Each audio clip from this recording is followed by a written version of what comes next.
Hello all, എല്ലാവർക്കും നമസ്കാരം. സഹകാരി P S സിയുടെ മറ്റൊരു അടിപൊളി ക്ലാസ്സിലേക്ക് വീണ്ടും സ്വാഗതം. ഇന്നത്തെ ക്ലാസ്സിലെ സ്വാഗതം നിങ്ങളെ ഞാൻ കൂട്ടിക്കൊണ്ട് പോകുന്നത് ഒരു നെൽപ്പാടത്തിലേക്കാണ്. നിങ്ങൾക്ക് കാണാൻ പറ്റും എൻ്റെ പശ്ചാത്തലത്തിൽ അങ്ങനെ കാറ്റൊക്കെ കൊണ്ട് അല്ലേ മന്ദമാരുതൻ തഴുകിപ്പോകുന്നൊരു പുൽമേട് കാണാം. ഇത് പുൽമേടല്ല, എസെൻഷ്യലി ഇതൊരു നെൽപ്പാടമാണ്, ഒരു കൃഷിയിടമാണ്. കൃഷി നമ്മളെ സംബന്ധിച്ചിടത്തോളം വളരെയധികം ഇമ്പോർട്ടൻ്റ് ആയിട്ടുള്ളൊരു വസ്തുതയാണ്.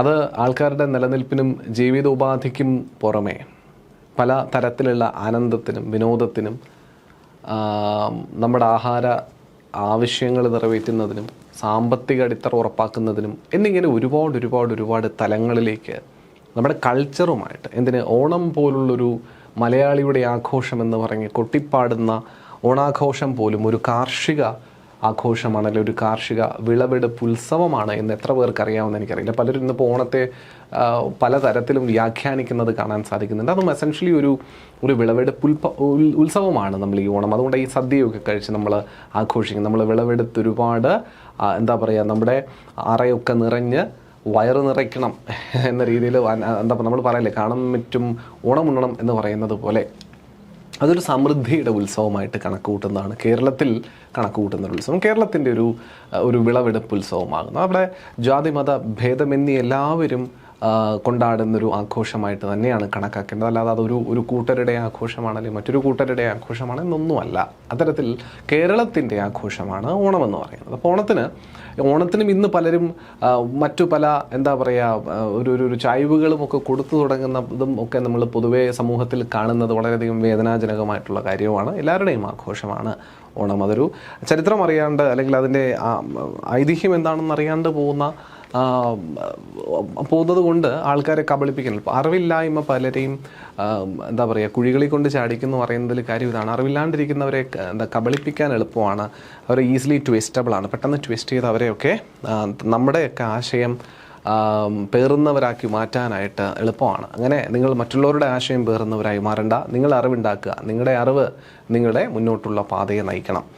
അങ്ങനെ വിവരവും വിദ്യാഭ്യാസവും നേടിപ്പോകുന്നൊരു ജനസമൂഹമുള്ള ഇന്ത്യ ഉൾപ്പെടുന്ന പ്രദേശത്തിൽ കാർഷിക മേഖലയെ പറ്റിയിട്ടുള്ള പ്രതിപാദനങ്ങൾ എന്തൊക്കെ, കാർഷിക മേഖലയുടെ ഇമ്പോർട്ടൻസ് എത്രയൊക്കെ, കാർഷിക മേഖലയിൽ ഇന്ന് നമ്മൾ കാണുന്ന മാറ്റങ്ങളും ഇന്നത്തെ നമ്മുടെ അവസ്ഥയും എന്താണ് എന്നതിനെ പറ്റിയിട്ടൊക്കെയുള്ളൊരു വിശദമായിട്ടുള്ള പഠനം ഇന്ത്യൻ കാർഷിക മേഖലയുമായി ബന്ധപ്പെട്ട് നമ്മൾ നടത്തേണ്ടിയിരിക്കുന്നുണ്ട്.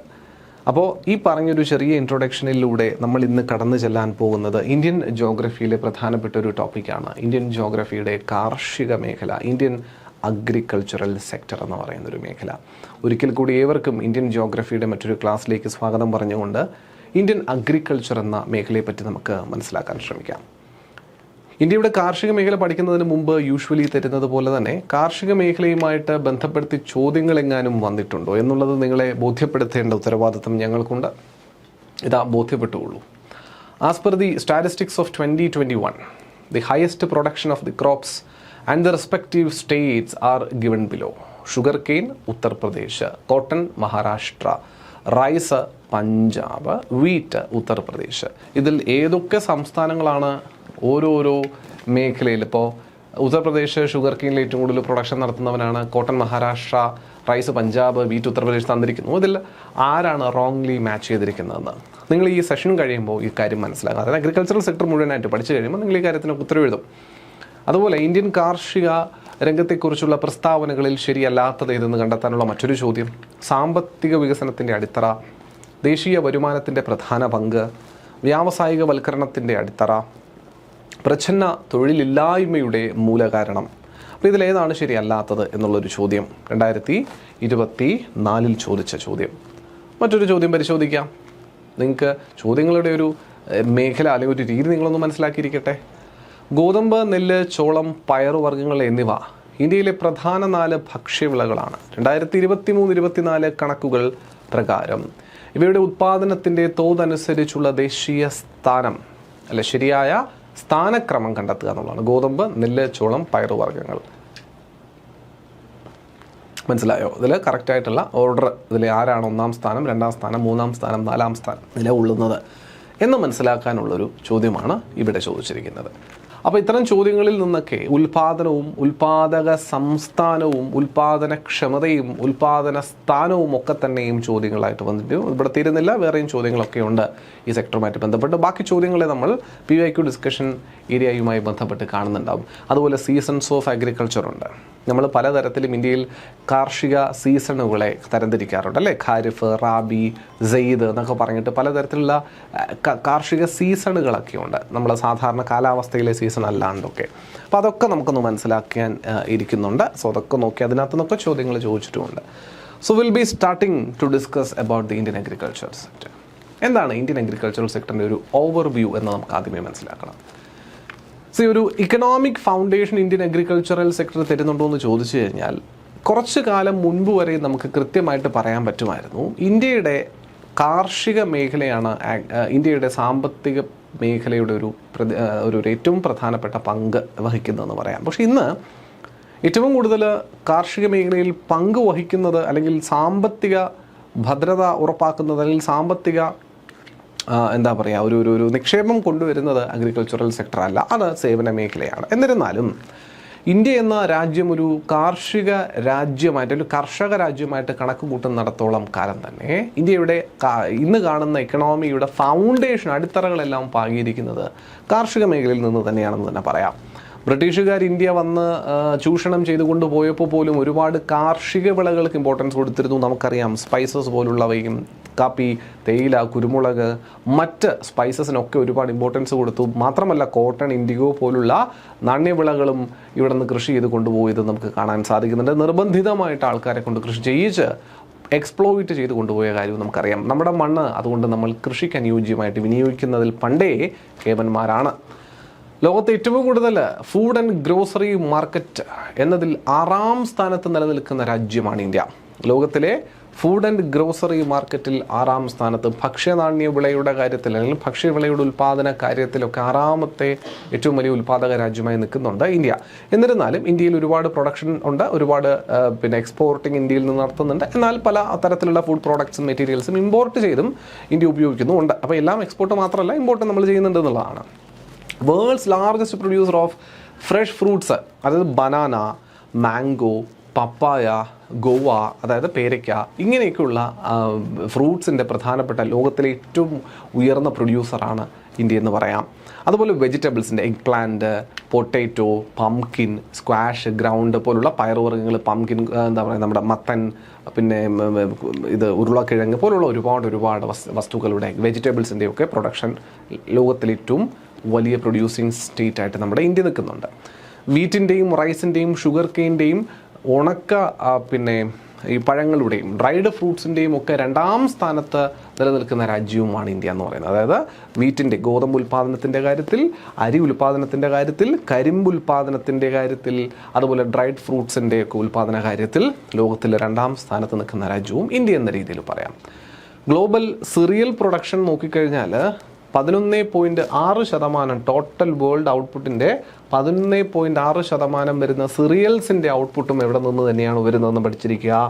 അതും ഇന്ത്യയിൽ നിന്ന് തന്നെയാണ് വരുന്നതെന്ന് മനസ്സിലാക്കുക കേട്ടോ. മൊത്തത്തിൽ 11.6% ഗ്ലോബൽ ഔട്ട്പുട്ടിൽ ഓഫ് സിറിയൽസിൻ്റെ ഗ്ലോബൽ ഔട്ട്പുട്ട്, നമ്മുടെ ഈ പയർ, പരിപ്പ്, അങ്ങനത്തെ സാധനങ്ങളൊക്കെ അല്ലേ, അതിൻ്റെ ഗ്ലോബൽ ഔട്ട്പുട്ടിൻ്റെ 11.6% വരുന്നത് ഇന്ത്യയിൽ നിന്നാണെന്നുള്ളതാണ് മനസ്സിലാക്കുന്നത്. എക്കണോമിക് കോൺട്രിബ്യൂഷൻസും ഈ അഗ്രികൾച്ചറൽ സെക്ടറിൻ്റെ ഒരു ഗ്രോത്ത് ട്രെൻഡ് നമുക്കൊന്ന് പരിശോധിച്ച് നോക്കിയാൽ, ഇന്ന് ഇന്ത്യയുടെ GDPയുടെ ഏകദേശം 2024 കണക്ക് പ്രകാരം നമ്മൾ പഠിക്കുമ്പോൾ ഏകദേശം 16% വരുന്ന GDP കോൺട്രിബ്യൂഷൻ കൊണ്ടുവരുന്നത് ശരിക്കും പറഞ്ഞാൽ ഈ ഒരു സെക്ടറാണെന്ന് പറയാം. ഏത്? Agricultural sector. അപ്പോൾ നിലവിൽ 2024 സ്റ്റാറ്റിസ്റ്റിക്സ് പ്രകാരം പരിശോധിക്കുമ്പോൾ മനസ്സിലാക്കുക, approximately 16% to the India's GDP. ഇന്ത്യയുടെ GDPയുടെ 16% വരുന്ന കോൺട്രിബ്യൂഷനാണ് അഗ്രികൾച്ചറൽ സെക്ടറിൽ നിന്നെന്ന് പറയാൻ പറ്റും. എന്നാൽ GDP കോൺട്രിബ്യൂഷനിൽ കേവലം 16% കുറഞ്ഞു നിൽക്കുകയാണ് ഇന്ത്യൻ അഗ്രികൾച്ചറൽ സെക്ടറെങ്കിലും supports 46.1% of the total population. അതായത് ഏറ്റവും കൂടുതൽ ആൾക്കാർ ഇന്ന് തൊഴിലെടുക്കുന്ന മേഖല ഇന്ത്യയിൽ അത് കാർഷിക മേഖലയാണ്. അത് പഠിച്ചിരിക്കേണ്ട വസ്തുതയാണ്. ഇന്ത്യയിൽ ഏറ്റവും കൂടുതൽ സമ്പന്നമായ മേഖല, ഇന്ത്യയിൽ ഏറ്റവും കൂടുതൽ സമ്പത്ത് കോൺട്രിബ്യൂട്ട് ചെയ്യുന്ന മേഖല, ഇന്ത്യയുടെ GDPയിലേക്ക് ഏറ്റവും കൂടുതൽ സംഭാവന ചെയ്യുന്ന മേഖല, ഇതെല്ലാം ടെറിഷ്യറി മേഖല അല്ലെങ്കിൽ തൃതീയ മേഖല അല്ലെങ്കിൽ സേവന മേഖല എന്നൊക്കെ വിളിക്കുന്ന ടെറിഷ്യറി സെക്ടറാണ്. എന്നാൽ ഏറ്റവും കൂടുതൽ ആൾക്കാർ ജോലി എടുക്കുന്ന മേഖല എന്ന് പറയുന്നത് പ്രാഥമിക മേഖലയാണ്, പ്രൈമറി സെക്ടറാണ്. അതിൽ കൃഷിയും പെടുന്നു എന്നുള്ളതാണ്. അപ്പോൾ കൃഷി മാത്രമല്ലേ? അല്ല, മൈനിങ്ങും ഉണ്ട്. കൃഷിയും മൈനിങ്ങും ഈ രണ്ട് പ്രവർത്തനങ്ങളും ഇൻക്ലൂഡ് ചെയ്തതാണ് പ്രാഥമിക മേഖല എന്ന് പറയുന്നത്. ഭൂമിയിൽ നിന്നും നേരിട്ട് ഉൽപ്പാദിപ്പിക്കുവാൻ സാധിക്കുന്ന, ഭൂമിയെ നേരിട്ട് വിനിയോഗിച്ചുകൊണ്ട് ഒരു സാമ്പത്തിക ഇടപാട് നടത്തുന്ന സെക്ടറുകളെയാണ് പ്രൈമറി സെക്ടർ എന്ന് പറയുക. കൃഷി, ഭൂമിയിൽ നേരിട്ട് നമ്മൾ എന്തെങ്കിലും പരിപാടി ചെയ്ത് അതിൽ നിന്ന് കിട്ടുന്ന സാമ്പത്തിക ഇടപാട് നമ്മൾ നടത്തുക. മൈനിങ് അത് തന്നെയാണ്, ഭൂമിയെ കുഴിച്ചെടുക്കുന്ന ധാതുക്കളെ വിറ്റ് കാശുണ്ടാക്കുന്ന പരിപാടിയാണ് മൈനിങ് എന്ന് പറയുന്നത്. ഇത് രണ്ടും ഭൂമിയെ നേരിട്ട് നമ്മൾ വിനിയോഗിക്കുന്നുള്ളതുകൊണ്ടാണ് ഇതിനെ പ്രാഥമിക സെക്ടർ എന്ന രീതിയിൽ വിളിക്കുക. അപ്പോൾ കൃഷി മാത്രമല്ല പ്രാഥമിക സെക്ടറിൽ വരിക, കൃഷിയും മൈനിങ് റിലേറ്റഡ് ആയിട്ടുള്ള ആക്ടിവിറ്റികളും കാർഷിക മേഖലയും പ്രാഥമിക മേഖലയിൽ തന്നെ വരുമെന്ന് മനസ്സിലാക്കിയിരിക്കുക. ഏറ്റവും കൂടുതൽ ആൾക്കാർ ഇന്ന് തൊഴിലെടുക്കുന്ന മേഖല ഈ പ്രൈമറി സെക്ടറാണ്. 46.1%. അതിൽ മെജോറിറ്റിയും കാർഷിക വൃത്തി തന്നെയാണ് ഇന്ത്യയുടെ കാര്യത്തിൽ. അപ്പോൾ നമ്മൾ എത്രത്തോളം വലിയൊരു എക്കണോമിക് ഡിഫറൻസ് ഉണ്ടെന്ന് ആലോചിച്ച് നോക്കുക. ഏറ്റവും കുറവ് ആൾക്കാർ ജോലി എടുക്കുന്ന സർവീസ് സെക്ടറാണ് ഏറ്റവും കൂടുതൽ പണം ഉണ്ടാക്കുന്നത്. ഏറ്റവും കൂടുതൽ ആൾക്കാർ പണിയെടുക്കുന്ന ഈ അഗ്രികൾച്ചറൽ സെക്ടറാണ് ഏറ്റവും കുറവ് പണം ഉണ്ടാക്കുന്നത് എന്നുള്ളതാണ്. There is no wonder in people quitting agriculture, അല്ലെ? കൃഷി ചെയ്യുന്നതിൽ നിന്ന് ആൾക്കാർ പിന്മാറുന്നതിൽ ഒരു ആശ്ചര്യവും ഇല്ല. ആവറേജ് 5% ആനുവൽ ഗ്രോത്ത് ആണ് 2017 നിന്ന് 2023 വരെ നോക്കിയപ്പോൾ കാർഷിക മേഖലയിൽ നമുക്ക് കാണാൻ പറ്റും. ആവറേജ് ഒരു 5% ഗ്രോത്ത്. നിലവിലെ പെർഫോമൻസ് നോക്കിയാൽ which recorded A growth rate of 3.5% in Q2 of the financial year 2025. 2025 രണ്ടാം പാദത്തിൽ രണ്ടാം ക്വാർട്ടറിൽ നോക്കുന്ന സമയത്ത് ഒരു 3.5% വളർച്ച തൊട്ട് കഴിഞ്ഞ വർഷത്തെ അപേക്ഷിച്ച് നമുക്ക് കാണാൻ സാധിച്ചു എന്നുള്ളതാണ്. അപ്പോൾ വളരുന്നുണ്ടോ? തീർച്ചയായിട്ടും വളർച്ചയും നമുക്ക് കാണാൻ സാധിക്കുന്നുണ്ട്. ഇനി സെക്ടോറൽ പെർഫോമൻസസ് നോക്കിയാൽ ഹൈ പെർഫോമിംഗ് സൺറൈസ് ഇൻഡസ്ട്രീസ്, അപ്പോൾ ഹൈ പെർഫോമൻസ് ഉള്ള വളർന്നു വരുന്ന ഇൻഡസ്ട്രികളെയാണ് നമ്മൾ ഈ സൺറൈസ് ഇൻഡസ്ട്രീസ് എന്ന രീതിയിൽ വിളിക്കുക. ആരൊക്കെയാണ് ആ ഇൻഡസ്ട്രീസ് നോക്കണേ? ഒന്ന്, ഫ്ലോറിക്കൾച്ചർ. നമ്മൾ സാധാരണഗതിയിൽ അങ്ങനെ ഇങ്ങനെ ഒരു കാർഷിക മേഖലയായിട്ട് പോലും വേണമെങ്കിൽ തരംതിരിക്കാത്തൊരു സെക്ടറായിരിക്കും ശരിക്കും പറഞ്ഞാൽ ഫ്ലോറിക്കൾച്ചർ. പൂക്കളുടെ ഉൽപ്പാദനവുമായി ബന്ധപ്പെട്ട് പൂക്കളുടെ കൃഷിയുമായി ബന്ധപ്പെട്ട കാർഷിക മേഖലയാണ് ഫ്ലോറിക്കൾച്ചർ എന്ന് പറയുക. ഈ floriculture now has high performing sunrise industry with 100% export orientation. 100% export oriented ആയിട്ട് പെർഫോം ചെയ്യുന്ന ഒരു ഇൻഡസ്ട്രിയാണ് ഫ്ലോറിക്കൾച്ചർ ഇൻഡസ്ട്രി എന്ന് പറയുന്നത്. ഇത് കൃഷി തന്നെയല്ലേ ഇവരും ചെയ്യുന്നത്? പൂക്കൾ ഉൽപ്പാദിപ്പിക്കുന്നവരും കൃഷി തന്നെയാണ് ചെയ്യുന്നത്. പക്ഷേ ഈ ഉൽപ്പാദിപ്പിക്കുന്ന കൃഷിയുടെ വിളകളെല്ലാം എന്താ ചെയ്യുന്നതെന്ന് മാത്രം അവർ പുറത്തേക്ക് വിൽക്കുകയാണെന്ന് മാത്രം, അല്ലെ എക്സ്പോർട്ട് ചെയ്യുകയാണെന്ന് മാത്രം. അതുപോലെ ഫിഷറീസ്. ഇന്ത്യയെ സംബന്ധിച്ചിടത്തോളം ഇന്ത്യയുടെ ഏകദേശം GDPയുടെ 3% കോൺട്രിബ്യൂട്ട് ചെയ്യുന്നത് ഈ ബ്ലൂ എക്കണോമി എന്ന് പറയുന്നതാണ്. അതായത് കടലിൽ നിന്ന് ഉൽപ്പാദിപ്പിക്കുന്ന സാമ്പത്തികമാണ്. അതിൽ ഈ ഫിഷറീസ് മേഖല, മത്സ്യബന്ധന മേഖല ഒരു ക്യുമുലേറ്റീവ് ആവറേജ് ഗ്രോത്ത് റേറ്റ് 2015 നിന്ന് 2023 വരെയുള്ള ഒരു കാലഘട്ടം, ഒരു 8 വർഷം പരിശോധിക്കുമ്പോൾ ക്യുമുലേറ്റീവ് ആയിട്ടുള്ള ഒരു ആവറേജ് ഗ്രോത്ത് റേറ്റ് തന്നിരിക്കുന്ന 13.67%. അതൊരു ലീഡിങ് കോൺട്രിബ്യൂട്ടറാണ്. ഏറ്റവും കൂടുതൽ ഈ ഇന്ത്യയിൽ നിന്ന് എക്സ്പോർട്ട് ചെയ്യുന്ന വിഭവങ്ങളിൽ ഒന്ന് മത്സ്യബന്ധനവുമായി ബന്ധപ്പെട്ട വിഭവങ്ങളാണ്. ക്രാബ്, കൊഞ്ച്, നമ്മുടെ ഷ്രിംസ്, അതുപോലെ സാർഡീൻസ്, മത്തി, നമ്മൾ പറയാറില്ലേ ചാള, മത്തി എന്നൊക്കെ, ആ ഐറ്റംസ് ഇതൊക്കെ ഒരുപാട് ഇവിടുന്ന് എക്സ്പോർട്ട് ചെയ്ത് പോകുന്നതാണ്. പിന്നുള്ളത് ലൈഫ് സ്റ്റോക്കാണ്, നമ്മുടെ കന്നുകാലി വിഭാഗങ്ങൾ, അതിന് മീറ്റ്, അതിൽ നിന്നുള്ള മീറ്റ്. CAGR 12.99% വളർച്ച. അതിനേക്കാൾ കൂടുതൽ ഫിഷറീസ് ഉണ്ട്. സ്വാഭാവികമായും ഫിഷറീസിൻ്റെ താഴെ എന്തായാലും ലൈഫ് സ്റ്റോക്ക് നിൽക്കുകയുള്ളൂ. 12.99%. പ്രത്യേകിച്ച് ഗൾഫ് കൺട്രീസിലോട്ടൊക്കെ ഉള്ള ഒരു എക്സ്പോർട്ടേ വളരെയധികം വ്യാപകമായിട്ട് ഇന്ത്യയിൽ നിന്ന് നടക്കുന്നുണ്ട് എന്നുള്ളത് നമുക്ക് പറയാൻ പറ്റും. ടെക്സ്റ്റൈൽസ് ആയിക്കോട്ടെ, മീറ്റ് ആയിക്കോട്ടെ, ഡയറി പ്രോഡക്ട്സ് ആയിക്കോട്ടെ, അതുപോലെ ഇത് ഫിഷറീസ് ആയിക്കോട്ടെ, ഇതെല്ലാം പോകുന്നുണ്ട്. പ്രത്യേകിച്ച് ഗൾഫ് കൺട്രീസിൽ മീറ്റ് മറ്റു കാര്യങ്ങളൊക്കെ ഉണ്ട്. അതുപോലെ മീനും മത്സ്യബന്ധനവും നടക്കുമെങ്കിലും കൂടുതൽ നമ്മൾ ഇവിടെ നിന്ന് പോകുന്നുണ്ട് എന്നുള്ളതാണ്. ഗ്രോത്തിൽ കൺസേൺസ് ഉള്ള പർട്ടിക്കുലർ മേഖലകൾ ഏതൊക്കെയെന്ന് ചോദിച്ചാൽ ഒന്ന് ഓയിൽ സീഡ്സ് ആണ്. ഓയിൽ സീഡ്സ്, എണ്ണക്കുരുക്കൾ, അല്ലെങ്കിൽ ഈ പറയുന്ന സൺഫ്ലവർ ഓയിൽ അങ്ങനെയൊക്കെ പറയല്ലേ, നമ്മുടെ olive oil, sunflower oil, groundnut oil, ഇങ്ങനെയൊക്കെ പറയുന്ന ഓയിലുകളുടെ സെക്ടറിൽ, ഓയിൽ സീഡ്സിൻ്റെ സെക്ടറിൽ ഒരു സ്ലോവർ ഗ്രോത്ത് റേറ്റാണ് കാണാൻ പറ്റുന്നത്. Just 1.9%. And this is a concern due to the heavy reliance on edible oil imports. ഇതൊരു കൺസേൺ ആണ്. എന്താ വെച്ച് കഴിഞ്ഞാൽ നമ്മുടെ ഈ ഒരു സെക്ടറിനകത്ത് കാര്യമായ ഗ്രോത്ത് ഇല്ല, 1.9% ഉള്ളൂ. എന്നിട്ട് പക്ഷേ നമുക്കിവിടെ എഡിബിൾ ഓയിലിന് കുക്കിങ്ങിന് വേണ്ടി ഉപയോഗിക്കുന്ന ഓയിൽ വൻതോതിൽ നമ്മൾ ഇമ്പോർട്ട് ചെയ്യുന്നുണ്ട്. പാം ഓയിൽ പോലുള്ളതൊക്കെ നമ്മൾ വൻതോതിൽ ഇമ്പോർട്ട് ചെയ്തുകൊണ്ടിരിക്കും ഇന്ത്യക്കകത്ത്. എന്നാൽ ഇന്ത്യയിലെ ഓയിൽ സെക്ടറിനകത്ത്, ഈ ഓയിൽ സീഡ് സെക്ടറിനകത്തുള്ള ഗ്രോത്ത് റേറ്റോ കുറവാണ് താനും. ഇത് ഫർദർ കുറഞ്ഞാൽ നമ്മുടെ ഇമ്പോർട്ട് റിലയൻസ് വീണ്ടും കൂടും, കൂടുതൽ ഇമ്പോർട്ട് ചെയ്യേണ്ടി വരുന്ന സാഹചര്യത്തിലേക്ക് പോകും എന്നുള്ളതാണ്. അപ്പോൾ ഈ ഓയിൽ സീഡ് സെക്ടറിനകത്ത് ഒരു ഇമ്പോർട്ടൻസ് കൊടുക്കേണ്ടതുണ്ട് എന്നുള്ളത് ഗവൺമെൻറ് മനസ്സിലാക്കുന്നു. Diversification strategies States R shifting towards high yielding crops. അതെ, അതായത് ഏറ്റവും കൂടുതൽ ഇപ്പം സ്റ്റേറ്റുകൾ ഇത് ഉൽപ്പാദിപ്പിക്കുന്നതിൽ ഇപ്പം നമ്മൾ നേരത്തെ പറഞ്ഞ പോലെ ഇതിനകത്തു നിന്നുള്ള എക്കണോമിക് കോൺട്രിബ്യൂഷൻ വളരെ കുറവാണെന്ന് നമ്മൾ കണ്ടു.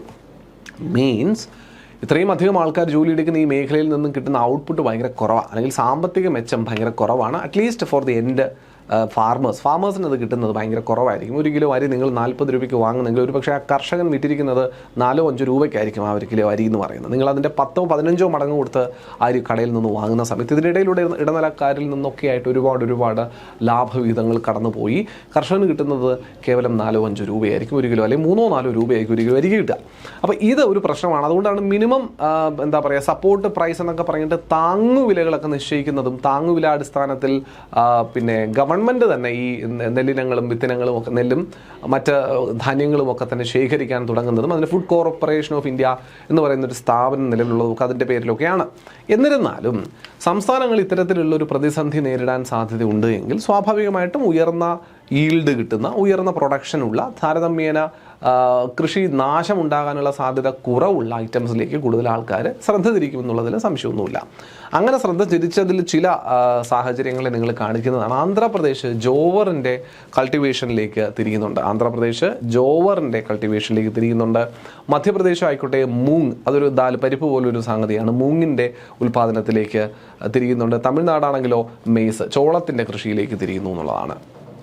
സ്റ്റേറ്റ് വൈസ് പെർഫോമൻസ് നമ്മൾ നോക്കിക്കഴിഞ്ഞാൽ leading performers in agriculture and allied സെക്ടറിൽ നമുക്ക് പറയാൻ പറ്റുന്നത് ഏറ്റവും ലേറ്റസ്റ്റ് ആയിട്ടുള്ള ഒരു ക്യുമുലേറ്റീവ് ആവറേജ് ഗ്രോത്ത് റേറ്റ് നോക്കിയാൽ ആന്ധ്രാപ്രദേശ് 8.8% ടോപ്പ് പെർഫോമറായിട്ട് നിൽക്കുന്നു എന്ന് പറയാം. ഉൽപ്പാദനത്തിൽ മുന്നിൽ അഗ്രികൾച്ചറും അതുമായി ബന്ധപ്പെട്ട അലൈഡ് സെക്ടറിൻ്റെയും ഉൽപ്പാദനം ഒരു 8 വർഷത്തിൻ്റെ ആവറേജ് കാൽക്കുലേറ്റ് ചെയ്ത് നോക്കുമ്പോൾ ഏറ്റവും കൂടുതൽ പ്രൊഡക്ഷൻ കാണുന്നത് ആന്ധ്രാപ്രദേശ്. 8.8% ഗ്രോത്ത്, പ്രൊഡക്ഷൻ ഏറ്റവും കൂടുതൽ ഗ്രോത്ത് കാണുന്നത് നേരത്തെ ഉണ്ടായിരുന്നതിൽ നിന്ന് ഇപ്പോൾ എത്ര ഉണ്ട് അതിനാണ് നമ്മൾ ഗ്രോത്ത് എന്ന് പറയുക. ശരിയല്ലേ? മൊത്തം ഉൽപ്പാദനത്തെ അല്ല ഉദ്ദേശിക്കുന്നത്, മൊത്തം ഗ്രോത്തിനെയാണ് ഇവിടെ ഉദ്ദേശിച്ചിരിക്കുന്നത് കേട്ടോ, സ്റ്റേറ്റ് വൈസ് പെർഫോമൻസ്. അപ്പോൾ ലീഡിംഗ് പെർഫോമേഴ്സ് ആയിട്ട് 8.8% ഗ്രോത്ത് കാണിച്ചത് ആന്ധ്രാപ്രദേശ്. 2ാം സ്ഥാനത്ത് നിൽക്കുന്നത് മധ്യപ്രദേശാണ്, 6.3%. 3ാം സ്ഥാനത്ത് തൊട്ടടുത്ത് തമിഴ്നാടുണ്ട്. നമ്മൾ കേരളത്തെ നിലനിർത്തുന്നത്, കേരളത്തിൽ പച്ചക്കറി കൂട്ടി ചോറ് കൂട്ടാൻ പറ്റുന്നത് തമിഴ്നാടുള്ളതുകൊണ്ടാണെന്നുള്ളത് പറയേണ്ടി വരും, നിവൃത്തിയില്ലാണ്ട് പറയേണ്ടി വരും. 4.8% അവന്മാർ തഴച്ചു വളരുകയും ചെയ്യുന്നുണ്ടെന്ന്, അല്ലേ? 4.8% ഗ്രോത്ത് റേറ്റ് തമിഴ്നാടിനറിയാം ഇതിന് റിക്വയർമെൻ്റ് ഉണ്ട്, ആവശ്യകതയുണ്ട്. കേരളത്തിലുള്ള ആരും കുനിഞ്ഞൊരു ഇല മറിച്ചിടാൻ പോകുന്നില്ല, നിങ്ങളാരും മണ്ണിലിറങ്ങി പണിയെടുക്കാനും പോകുന്നില്ല. അതുകൊണ്ട് തന്നെ അവിടെ ഈ പണിയെടുക്കാൻ തയ്യാറായ ആൾക്കാരുണ്ടെങ്കിൽ അവർക്ക് നല്ല രീതിയിൽ പണമുണ്ടാക്കാം. അതിന് കൃഷി നഷ്ടമാകാതിരിക്കാനുള്ള മാധ്യമങ്ങൾ സ്വീകരിക്കണമെന്ന് മാത്രം അവർ ഉപയോഗിക്കുന്നില്ല, നമുക്ക് തരാനുള്ളതല്ലേ, അവരതിന് വേണ്ടിയിട്ടുള്ള മാധ്യമങ്ങൾ ഉപയോഗിക്കുകയും ചെയ്യുന്നുണ്ട്. നമുക്കറിയാവുന്നത് പോലെയുള്ള മായം കലർന്ന പച്ചക്കറികളല്ലാതെ ഒന്നും ഇന്ന് നമുക്ക് മാർക്കറ്റിൽ നിന്ന് കിട്ടാനില്ല താനും. എന്നാൽ ചിലയിടങ്ങളിലെങ്കിലും ഓർഗാനിക് അഗ്രികൾച്ചറൽ പ്രോഡക്ട്സ് വിൽക്കാനുള്ള സാഹചര്യങ്ങൾ ഒരുങ്ങുന്നുണ്ട്. നമ്മുടെ കൃഷി വകുപ്പുമായി ബന്ധപ്പെട്ട കുറച്ച് പ്രവർത്തനങ്ങൾ നടക്കുന്നുണ്ട്. പക്ഷേ എല്ലാം കാര്യമായൊരു ഔട്ട്പുട്ട് ജനറേറ്റ് ചെയ്യുന്നതായിട്ട് കാണുന്നില്ല, ആൾക്കാരിലേക്ക് എത്തുന്നില്ല എന്നുള്ളതൊരു പ്രശ്നമായിട്ട് പറയാം. ശരി, അതൊക്കെ നമുക്ക് പിന്നീട് ചാലഞ്ചസ് ഡിസ്കസ് ചെയ്യാം. ഇനി ഈ 2024-25 വർഷം നോക്കുമ്പോൾ സാമാന്യം ഭേദപ്പെട്ട രീതിയിൽ കൃഷി വിളകൾ ഉൽപ്പാദനം നടന്നിട്ടുണ്ട് എന്നാണ് നമ്മുടെ എല്ലാവരുടെയും ധാരണ. അതിനെല്ലാം പ്രധാനപ്പെട്ട കാരണങ്ങളിലൊന്ന് ഇറിഗേഷനാണ്. കാരണം മഴ ലഭ്യത കുറഞ്ഞിരിക്കുന്ന സാഹചര്യത്തിൽ പോലും കൃത്യമായി വിളകൾ സംരക്ഷിക്കുന്നതിന് വേണ്ടിയിട്ട് ജലലഭ്യത ഉറപ്പാക്കേണ്ടതുണ്ട്. ചെറിയ നമ്മുടെ വീട്ടിലെ മട്ടുപ്പാവിലെ കൃഷിയെ പറ്റിയിട്ടല്ല നമ്മൾ പറയുന്നത്, ഏക്കർ കണക്കിനുള്ള വലിയ കൃഷിപ്പാടങ്ങളിലേക്കാണ് കിൻഡൽ കണക്കിന് വെള്ളം പമ്പ് ചെയ്ത് വിടേണ്ട സാഹചര്യമുള്ളത്. അപ്പോൾ ഈ ജലലഭ്യത ഉറപ്പാക്കുന്നതിന് വേണ്ടി ഇറിഗേഷൻ എന്ന പ്രോസസ്സിന് വളരെയധികം ഇമ്പോർട്ടൻസ് ഉണ്ടെന്ന് മനസ്സിലാക്കുക. ഈ നാട്ടിൽ ഇന്ത്യയിൽ ഏറ്റവും കൂടുതൽ ഇറിഗേഷൻ കവറേജ്, അതായത് തൻ്റെ പാടങ്ങളുടെ ഏറ്റവും ഏറിയ പങ്കും ഇറിഗേഷനിലൂടെ കവർ ചെയ്യപ്പെട്ടിരിക്കുന്ന സംസ്ഥാനങ്ങളിൽ ഏറ്റവും മുന്നിൽ നിൽക്കുന്ന സംസ്ഥാനം പഞ്ചാബാണ്. 98% നെറ്റ് ഇറിഗേറ്റഡ് ആയിട്ടുള്ള ഏരിയ എന്ന് പറയുന്നത്. 98% ഇറിഗേറ്റഡ് ആയിട്ടുള്ള ഏരിയയാണ്, സാമാന്യം ഭേദപ്പെട്ട രീതിയിലുള്ള ഇറിഗേഷൻ. 2ാം സ്ഥാനത്ത് നിൽക്കുന്നത് ഹരിയാനയാണ്. 94% ഹരിയാനയുടെ കൃഷിപ്പാടങ്ങളിൽ ഇറിഗേറ്റഡ് ആയിട്ട് നിൽക്കുന്ന കൃഷിപ്പാടങ്ങൾ നിലവിലുള്ളത്. മൂന്നാം സ്ഥാനത്തോ തെലങ്കാന 86% വരുന്ന ഏരിയ അവിടെ ഇറിഗേറ്റഡ് ആണ്. നാലാം സ്ഥാനത്ത് ഉത്തർപ്രദേശ് 84% ഏരിയ. അതായത് നിങ്ങൾ ഓർക്കേണ്ടത് 100 ഹെക്ടറിൽ കൃഷി നടക്കുന്നുണ്ടെങ്കിൽ അതിൽ 98 ഹെക്ടറിലും ഇറിഗേഷൻ സംവിധാനങ്ങൾ ഉറപ്പാക്കിയിരിക്കുന്ന സംസ്ഥാനം പഞ്ചാബ്. ഏറ്റവും കൂടുതൽ ഇറിഗേഷൻ നടക്കുന്ന സംസ്ഥാനം പഞ്ചാബ്. ഏറ്റവും കൂടുതൽ ഇറിഗേഷൻ സംവിധാനങ്ങളിലൂടെ പാടങ്ങളിലേക്ക് വെള്ളം എത്തിക്കുന്ന സംസ്ഥാനം പഞ്ചാബ്. 2 ഹരിയാന, 3 തെലങ്കാന. പഞ്ചാബ്, ഹരിയാന, തെലങ്കാന, 3 ഉത്തർപ്രദേശ്, 4 ഉത്തർപ്രദേശ്. പിടികിട്ടുന്നുണ്ടോ? ആദ്യ 4 പേരെ നിങ്ങൾ വ്യക്തമായിട്ട് പഠിച്ചിരിക്കുക, ഇമ്പോർട്ടൻ്റ് ആണ്. കൃഷിയുമായി ബന്ധപ്പെട്ട്, പ്രത്യേകിച്ച് ഈ ജലസേചനവുമായി ബന്ധപ്പെട്ട് ഗവൺമെൻറ്റിൻ്റെതായ ചില ഇനീഷ്യേറ്റീവ്സുകളുണ്ട്. കൃഷിയെ ബൂസ്റ്റ് ചെയ്യാൻ വേണ്ടി ഒരുപാട് സബ്സിഡി സ്കീമുകളും മറ്റുമൊക്കെ ഗവൺമെൻറ് ഇൻട്രൊഡ്യൂസ് ചെയ്യാറുണ്ട് കേട്ടോ. കൃഷിനെ സപ്പോർട്ട് ചെയ്യാൻ ഗവൺമെൻറ് കുറേയൊക്കെ നോക്കുന്നുണ്ട്. പക്ഷേ എന്തൊക്കെയോ പോരായ്മകൾ ഇങ്ങനെ കാർഷിക മേഖലയിൽ നിൽക്കുന്നുണ്ട്. എപ്പോഴും ഇതൊരു ലോ പ്രൊഡ്യൂസ് അല്ലെങ്കിൽ ഹൈ റിസ്ക്കും ലോ പ്രൊഡക്ഷനും ഉള്ളൊരു മേഖലയായിട്ടാണ് കണക്ക് കൂട്ടുന്നത് എന്നുള്ളതാണ്. നമുക്ക് നോക്കാം. എന്തായാലും ആദ്യ പദ്ധതി എന്ന് പറയുന്നത് പെർ ഡ്രോപ്പ് മോർ ക്രോപ്പ് എന്ന് പറയുന്ന ഒരു സ്കീമുണ്ട്. പെർ ഡ്രോപ്പ് മോർ ക്രോപ്പ് ഇറിഗേഷനുമായിട്ട് ബന്ധപ്പെട്ട സ്കീം തന്നെയാണ്. 2016 ലോഞ്ച് ചെയ്തതാണ്. പ്രധാനമന്ത്രി കൃഷി സിഞ്ചായി യോജനയുടെ ഭാഗമായിട്ട് വാട്ടർ എഫിഷ്യൻസി വർദ്ധിപ്പിക്കാൻ. ഇപ്പം നമ്മൾ ഈ ബക്കറ്റിൽ കോരി ഒരു ചെടിക്ക് വെള്ളം ഒഴിക്കുന്നതും ആ ചെടിയുടെ മൂട്ടിലേക്ക് ഒരു ചെറിയ പൈപ്പ് കണക്ട് ചെയ്തിട്ട് ആ പൈപ്പിൽ നിന്നും വേണ്ട വെള്ളം എത്തിക്കുന്നതും തമ്മിൽ നല്ല വ്യത്യാസമുണ്ട്. ജലത്തിൻ്റെ വിനിയോഗത്തിൽ വളരെ വ്യത്യാസമുണ്ട്. ബക്കറ്റിൽ വെള്ളം കോരി ഒഴിക്കുന്നതിൽ നിന്ന് ഒരുപാട് വെള്ളം നഷ്ടമായി പോവുകയും കോരിക്കൊണ്ട് വരുന്ന വഴിയിൽ കുറേ വെള്ളം പോവുകയും ഒക്കെ ചെയ്യുന്ന സാഹചര്യം വരും. എന്നാൽ പ്രോപ്പറായിട്ടുള്ളൊരു ഡ്രിപ്പ് ഇറിഗേഷൻ സംവിധാനം, ചാനൽ ഇറിഗേഷൻ സംവിധാനം ഒക്കെ ഉണ്ട് എന്നുണ്ടെങ്കിൽ കൃത്യമായിട്ട് എനിക്ക് കുറച്ച് വെള്ളം കൊടുത്ത് കൃത്യമായിട്ട് എല്ലാവരെയും ഊട്ടാൻ സാധിക്കും, സസ്യങ്ങളെല്ലാം എന്നുള്ളതാണ്. അപ്പോൾ അത്തരത്തിലുള്ള ഒരു വാട്ടർ എഫിഷ്യൻസി വർദ്ധിപ്പിക്കുക, വെറുതെ വാരിക്കൊരു വെള്ളം പമ്പ് ചെയ്യുന്നതിന് പകരം കൊടുക്കുന്ന വെള്ളം യൂട്ടിലൈസ് ചെയ്യപ്പെടുന്നുണ്ടെന്ന് ഉറപ്പാക്കുന്നതിന് വേണ്ടിയിട്ട് ആരംഭിച്ച പ്രധാനമന്ത്രി കൃഷി സിഞ്ചായി യോജനയുടെ ഭാഗമായിട്ടുള്ളത് തന്നെയാണ് ഈ per drop more crop scheme എന്ന് പറയുന്നത്. അതുപോലെ മൈക്രോ ഇറിഗേഷന് വേണ്ടിയിട്ടുള്ള 55% പ്രൊജക്ട് കോസ്റ്റ് ഗവൺമെൻറ് വഹിച്ചുകൊണ്ടുള്ളതാണ്. 45% പ്രൊജക്ട് കോസ്റ്റ് ഫോർ മറ്റ് ഫാമേഴ്സ്. ഇപ്പോൾ സ്മോൾ ആൻഡ് മാർജിനൽ ഫാമേഴ്സിൻ്റെ 55% വരുന്ന ഇറിഗേഷൻ കോസ്റ്റ് സബ്സിഡൈസ് ചെയ്യുന്നു. 45% വരുന്ന സാധാരണ മറ്റ് ഫാമേഴ്സിൻ്റെ കോസ്റ്റും, അതായത് ഇറിഗേഷന് വേണ്ടി, മൈക്രോ ഇറിഗേഷന് വേണ്ടിയിട്ടുള്ള സംവിധാനങ്ങൾ, ഫിനാൻഷ്യൽ അസിസ്റ്റൻസ് കൊടുക്കുന്നു. 55% financial assistance for small and marginal farmers. ഇപ്പോൾ നിങ്ങൾക്ക് മൈക്രോ ഇറിഗേഷൻ സംവിധാനം, ഇതുപോലെ ചെറിയ രീതിയിലുള്ള ഇറിഗേഷൻ സംവിധാനങ്ങൾ നിങ്ങളെ പാടങ്ങളിൽ ചെയ്യണം. നിങ്ങളൊരു സ്മാൾ ഫാർമറാണ്, ഒരു മാർജിനൽ ഫാമർ ആണെങ്കിൽ 55% ഫിനാൻഷ്യൽ അസിസ്റ്റൻസ് ഗവൺമെൻറ്റിൽ നിന്ന് കിട്ടും. എന്നാൽ നിങ്ങളല്ലാത്ത ഒരു മേജറായിട്ടുള്ള ഒരു ഫാമറാണ്, വലിയ പാടങ്ങളും മറ്റൊക്കെ ഉള്ളൊരു ഫാമറാണെങ്കിലോ 45% ഇറിഗേഷൻ ഈ ഫിനാൻഷ്യൽ അസിസ്റ്റൻസ് ഗവൺമെൻറ്റിൽ നിന്ന് കിട്ടുമെന്നുള്ളതാണ്. മൈക്രോ ഇറിഗേഷൻ ഫണ്ട് ഇതിന് വേണ്ടിയിട്ട് രൂപീകരിച്ചിട്ടുണ്ട്. MIF, micro irrigation fund, MIF provides a 2% interest subvention to states for innovative projects. സംസ്ഥാനങ്ങൾക്ക് 2% ഇൻട്രസ്റ്റ് സബ്വെൻഷൻ കൊടുക്കുന്നു. സംസ്ഥാനങ്ങൾക്ക് 2% ഇൻട്രസ്റ്റ് സബ്സിഡൈസ് ചെയ്യുന്നു. അതായത് കുറച്ച് കൊടുത്തുകൊണ്ട് ഇന്നോവേറ്റീവ് ആയിട്ടുള്ള കാർഷിക ഇറിഗേഷൻ സംവിധാനങ്ങൾ ഉറപ്പാക്കുന്ന പ്രൊജക്റ്റുമായിട്ട് വന്നാൽ 2% സബ്സിഡിയോടുകൂടിയ 2% കുറഞ്ഞ നിരക്കിൽ ഇൻട്രസ്റ്റോടുകൂടിയ ഫണ്ട് അലോക്കേഷൻസ് ഇറിഗേഷൻ സംവിധാനങ്ങൾക്ക് വേണ്ടി ചെയ്യുന്നതാണ് മൈക്രോ ഇറിഗേഷൻ ഫണ്ട് എന്ന് പറയുന്ന ഒരു പ്രൊജക്റ്റ് എന്ന് കൂടി ആലോചിച്ചിരിക്കുക. അപ്പോൾ ഇതെല്ലാം ഗവൺമെൻറ്റിൻ്റെ ഇനീഷ്യേറ്റീവ്സ് ആണ്. നമ്മൾ ഈ വാട്ടർ അവൈലബിലിറ്റി കൃഷിപ്പാടങ്ങളിലേക്ക് ഉറപ്പാക്കുന്നതിന് വേണ്ടിയിട്ടുള്ള government initiatives. Sustainable development and schemes ആണ് ഉദ്ദേശിച്ചത് കേട്ടോ. SUS, sustainable development and schemes. നോക്കാം. 1, റെയിൻ ഫെഡ് ഏരിയ ഡെവലപ്മെൻറ്റ് എന്ന് പറയുന്ന ഒരു പദ്ധതിയുണ്ട്. Rain fed area development which is implemented in financial year 2015 under the National Mission for Sustainable Agriculture. അപ്പോൾ നമുക്കൊരു national mission four sustainable agriculture അങ്ങനെ ഒരു സംഗതി ഉണ്ടെന്ന് മനസ്സിലാക്കിയിരിക്കുക. ഓക്കെ, അതിൻ്റെ കീഴിൽ 2015 ഇംപ്ലിമെൻറ്റ് ചെയ്തൊരു സ്കീമാണ് rain fed area development scheme. എന്ത് സ്കീമാണ്? Rain fed area development scheme. എന്താണ് അതിൻ്റെ focus? Developing and conserving natural resources along farming system. അതായത് അപ്പോൾ റെയിൻ ഫെഡ് ഏരിയ ഡെവലപ്മെൻറ്റ് എന്ന് പറഞ്ഞാൽ മഴ കിട്ടുന്ന ഏരിയകളുടെ ഒരു ഡെവലപ്മെൻറ്റാണ്. അതായത് നാച്ചുറലി നമ്മുടെ കൃഷിയിടങ്ങൾക്കടുത്തുള്ള സ്ഥലങ്ങളെ ഡെവലപ്പ് ചെയ്ത് മാക്സിമം മഴയിൽ നിന്നൊക്കെ വെള്ളം നമുക്ക് സംഭരിക്കുവാനും കൃഷിക്ക് വേണ്ടി ഉപയോഗിക്കുവാനും ഒക്കെ പറ്റുന്ന രീതിയിൽ ഡെവലപ്പ് ചെയ്തെടുക്കുക എന്നുള്ളതാണ്. Integration since financial year 2022 the Rainfed Area Development Scheme has been integrated to the രാഷ്ട്രീയ കൃഷി വികാസ് യോജന. ഓർത്തിരിക്കുക, 2022 മുതൽ ഈ പറയുന്ന പദ്ധതി ഈ റെയിൻ ഫെഡ് ഏരിയ ഡെവലപ്മെൻറ്റ് എന്ന് പറയുന്ന പദ്ധതി രാഷ്ട്രീയ കൃഷി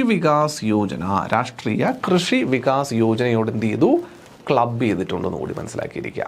നമ്മുടെ ഈൽഡും പ്രൊഡക്ഷനുമാണ് കേട്ടോ. ടോട്ടൽ റൈസിൻ്റെ പ്രൊഡക്ഷൻ 2016-17 മുതൽ 2020-21 വരെയുള്ള ഒരു ആവറേജ് എസ്റ്റിമേറ്റഡ് വാല്യൂസ് ആണ് പ്രൊഡക്ഷൻ്റെ കാര്യത്തിൽ. ജസ്റ്റ് നിങ്ങളൊന്ന് നോട്ട് കിട്ടുന്ന സമയത്ത് നോക്കിയിരുന്നാൽ മതി, വലിയ ഇമ്പോർട്ടൻ്റ് ആയിട്ട് നോക്കേണ്ട കാര്യമില്ല. അഗ്രികൾച്ചറിൻ്റെ സ്റ്റഡി പെർഫോമൻസ് നോക്കിയാൽ ഇങ്ങോട്ട് നോക്കിയേ, 2022-23 പെർഫോമൻസ് ആണ്. ആദ്യ ക്വാർട്ടർ, രണ്ടാം ക്വാർട്ടർ, മൂന്നാം ക്വാർട്ടർ, 4 ക്വാർട്ടറായിട്ടാണ് നമ്മൾ നമ്മുടെ രാജ്യത്തെ മൊത്തം ഒരു വർഷത്തെ നമ്മൾ തരംതിരിക്കുന്നത് അല്ലേ. അപ്പോൾ അതാണ് ആദ്യ Q1 എന്ന് പറയുന്നത് ആദ്യ ക്വാർട്ടറാണ്, ആദ്യ 3 മാസങ്ങൾ. ഇത് രണ്ടാമത്തെ അടുത്ത 3 മാസങ്ങൾ, ഇത് അടുത്ത 3 മാസങ്ങൾ, ലാസ്റ്റ് 3 മാസം വരുന്നതാണ്.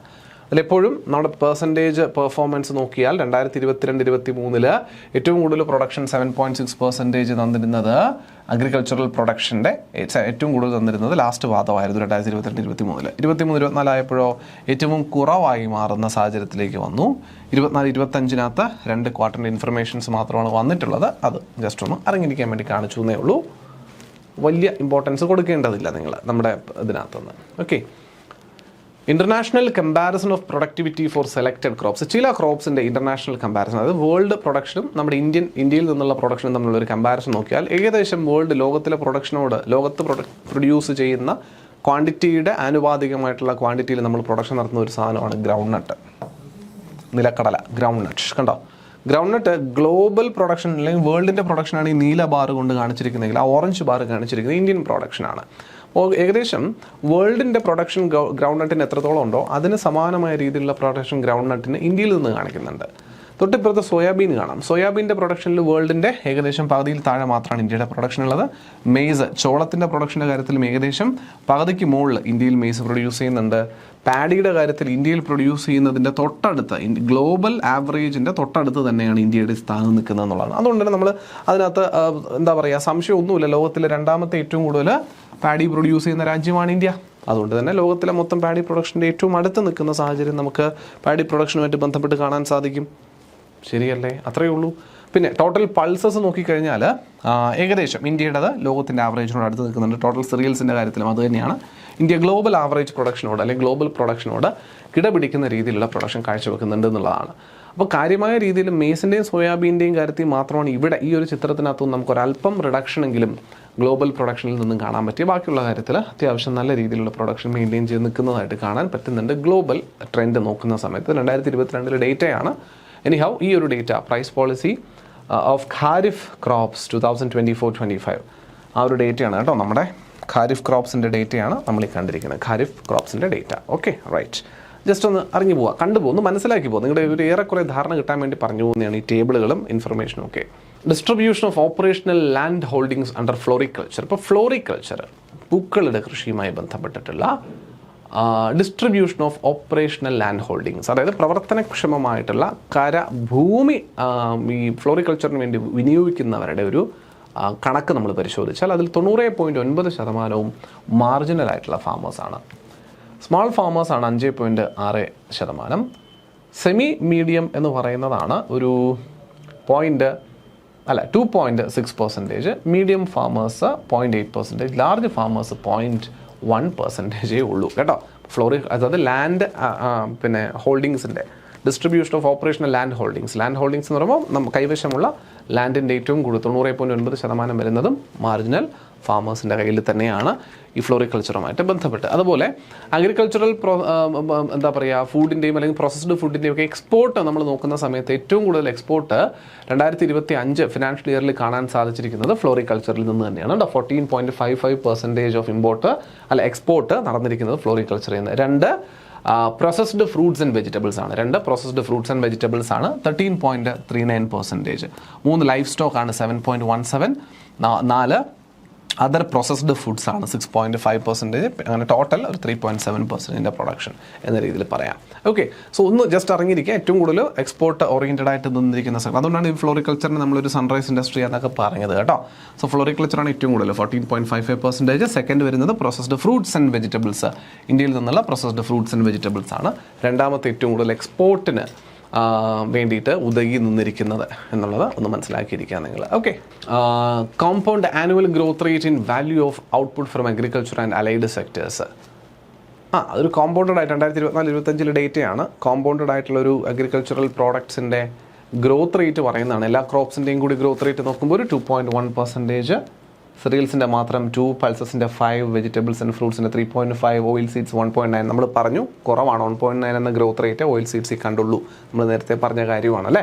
ലൈഫ് സ്റ്റോക്സിൽ നല്ലൊരു ഗ്രോത്ത് കാണാൻ പറ്റുന്നുണ്ട്.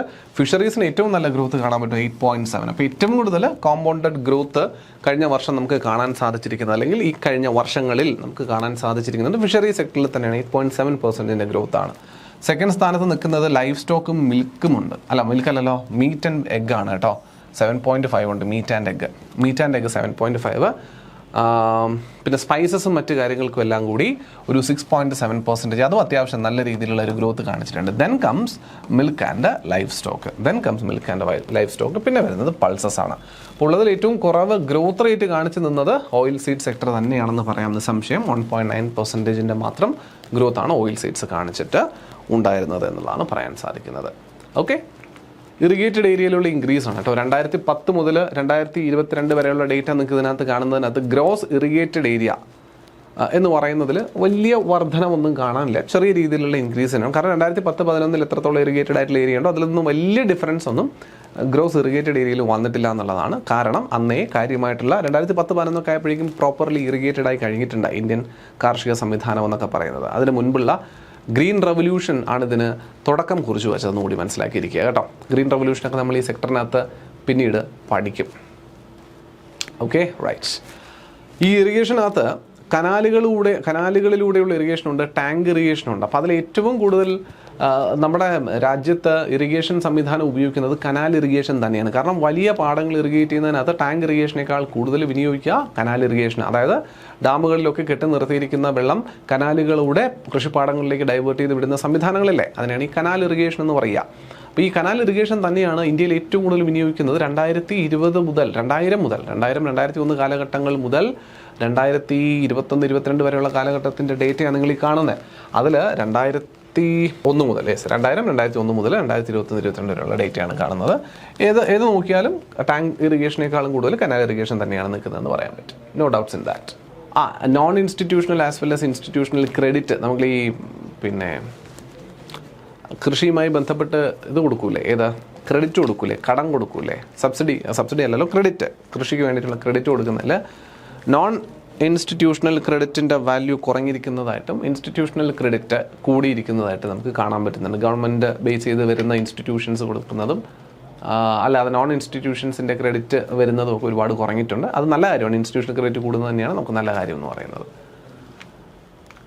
പിന്നെയുള്ളത് ഈ ക്രെഡിറ്റ് കൊടുക്കുന്നതുമായി ബന്ധപ്പെട്ടൊക്കെ നമ്മളിങ്ങനെ കിസാൻ ക്രെഡിറ്റ് കാർഡ് എന്ന് പറയുന്ന സംഗതിനെ പറ്റിയിട്ടൊക്കെ നിങ്ങൾ കേട്ടിട്ടുണ്ടാവും അല്ലേ. കിസാൻ ക്രെഡിറ്റ് കാർഡ് KCC എന്ന് പറയുന്ന സംഗതിനെ പറ്റി നിങ്ങൾ കേട്ടിട്ടുണ്ടാവും. ഈ നാഷണൽ അഗ്രികൾച്ചറൽ മൈൽ സ്റ്റോൺസ് തുടക്കത്തിൽ പ്ലാൻ ചെയ്യുന്നതിൻ്റെ ഒരു തുടക്കം എന്ന് പറയുന്നത് ഒരു കൃഷി സെൻസസ് നടത്തിക്കൊണ്ട് 1970. The first agricultural census was conducted in 1970.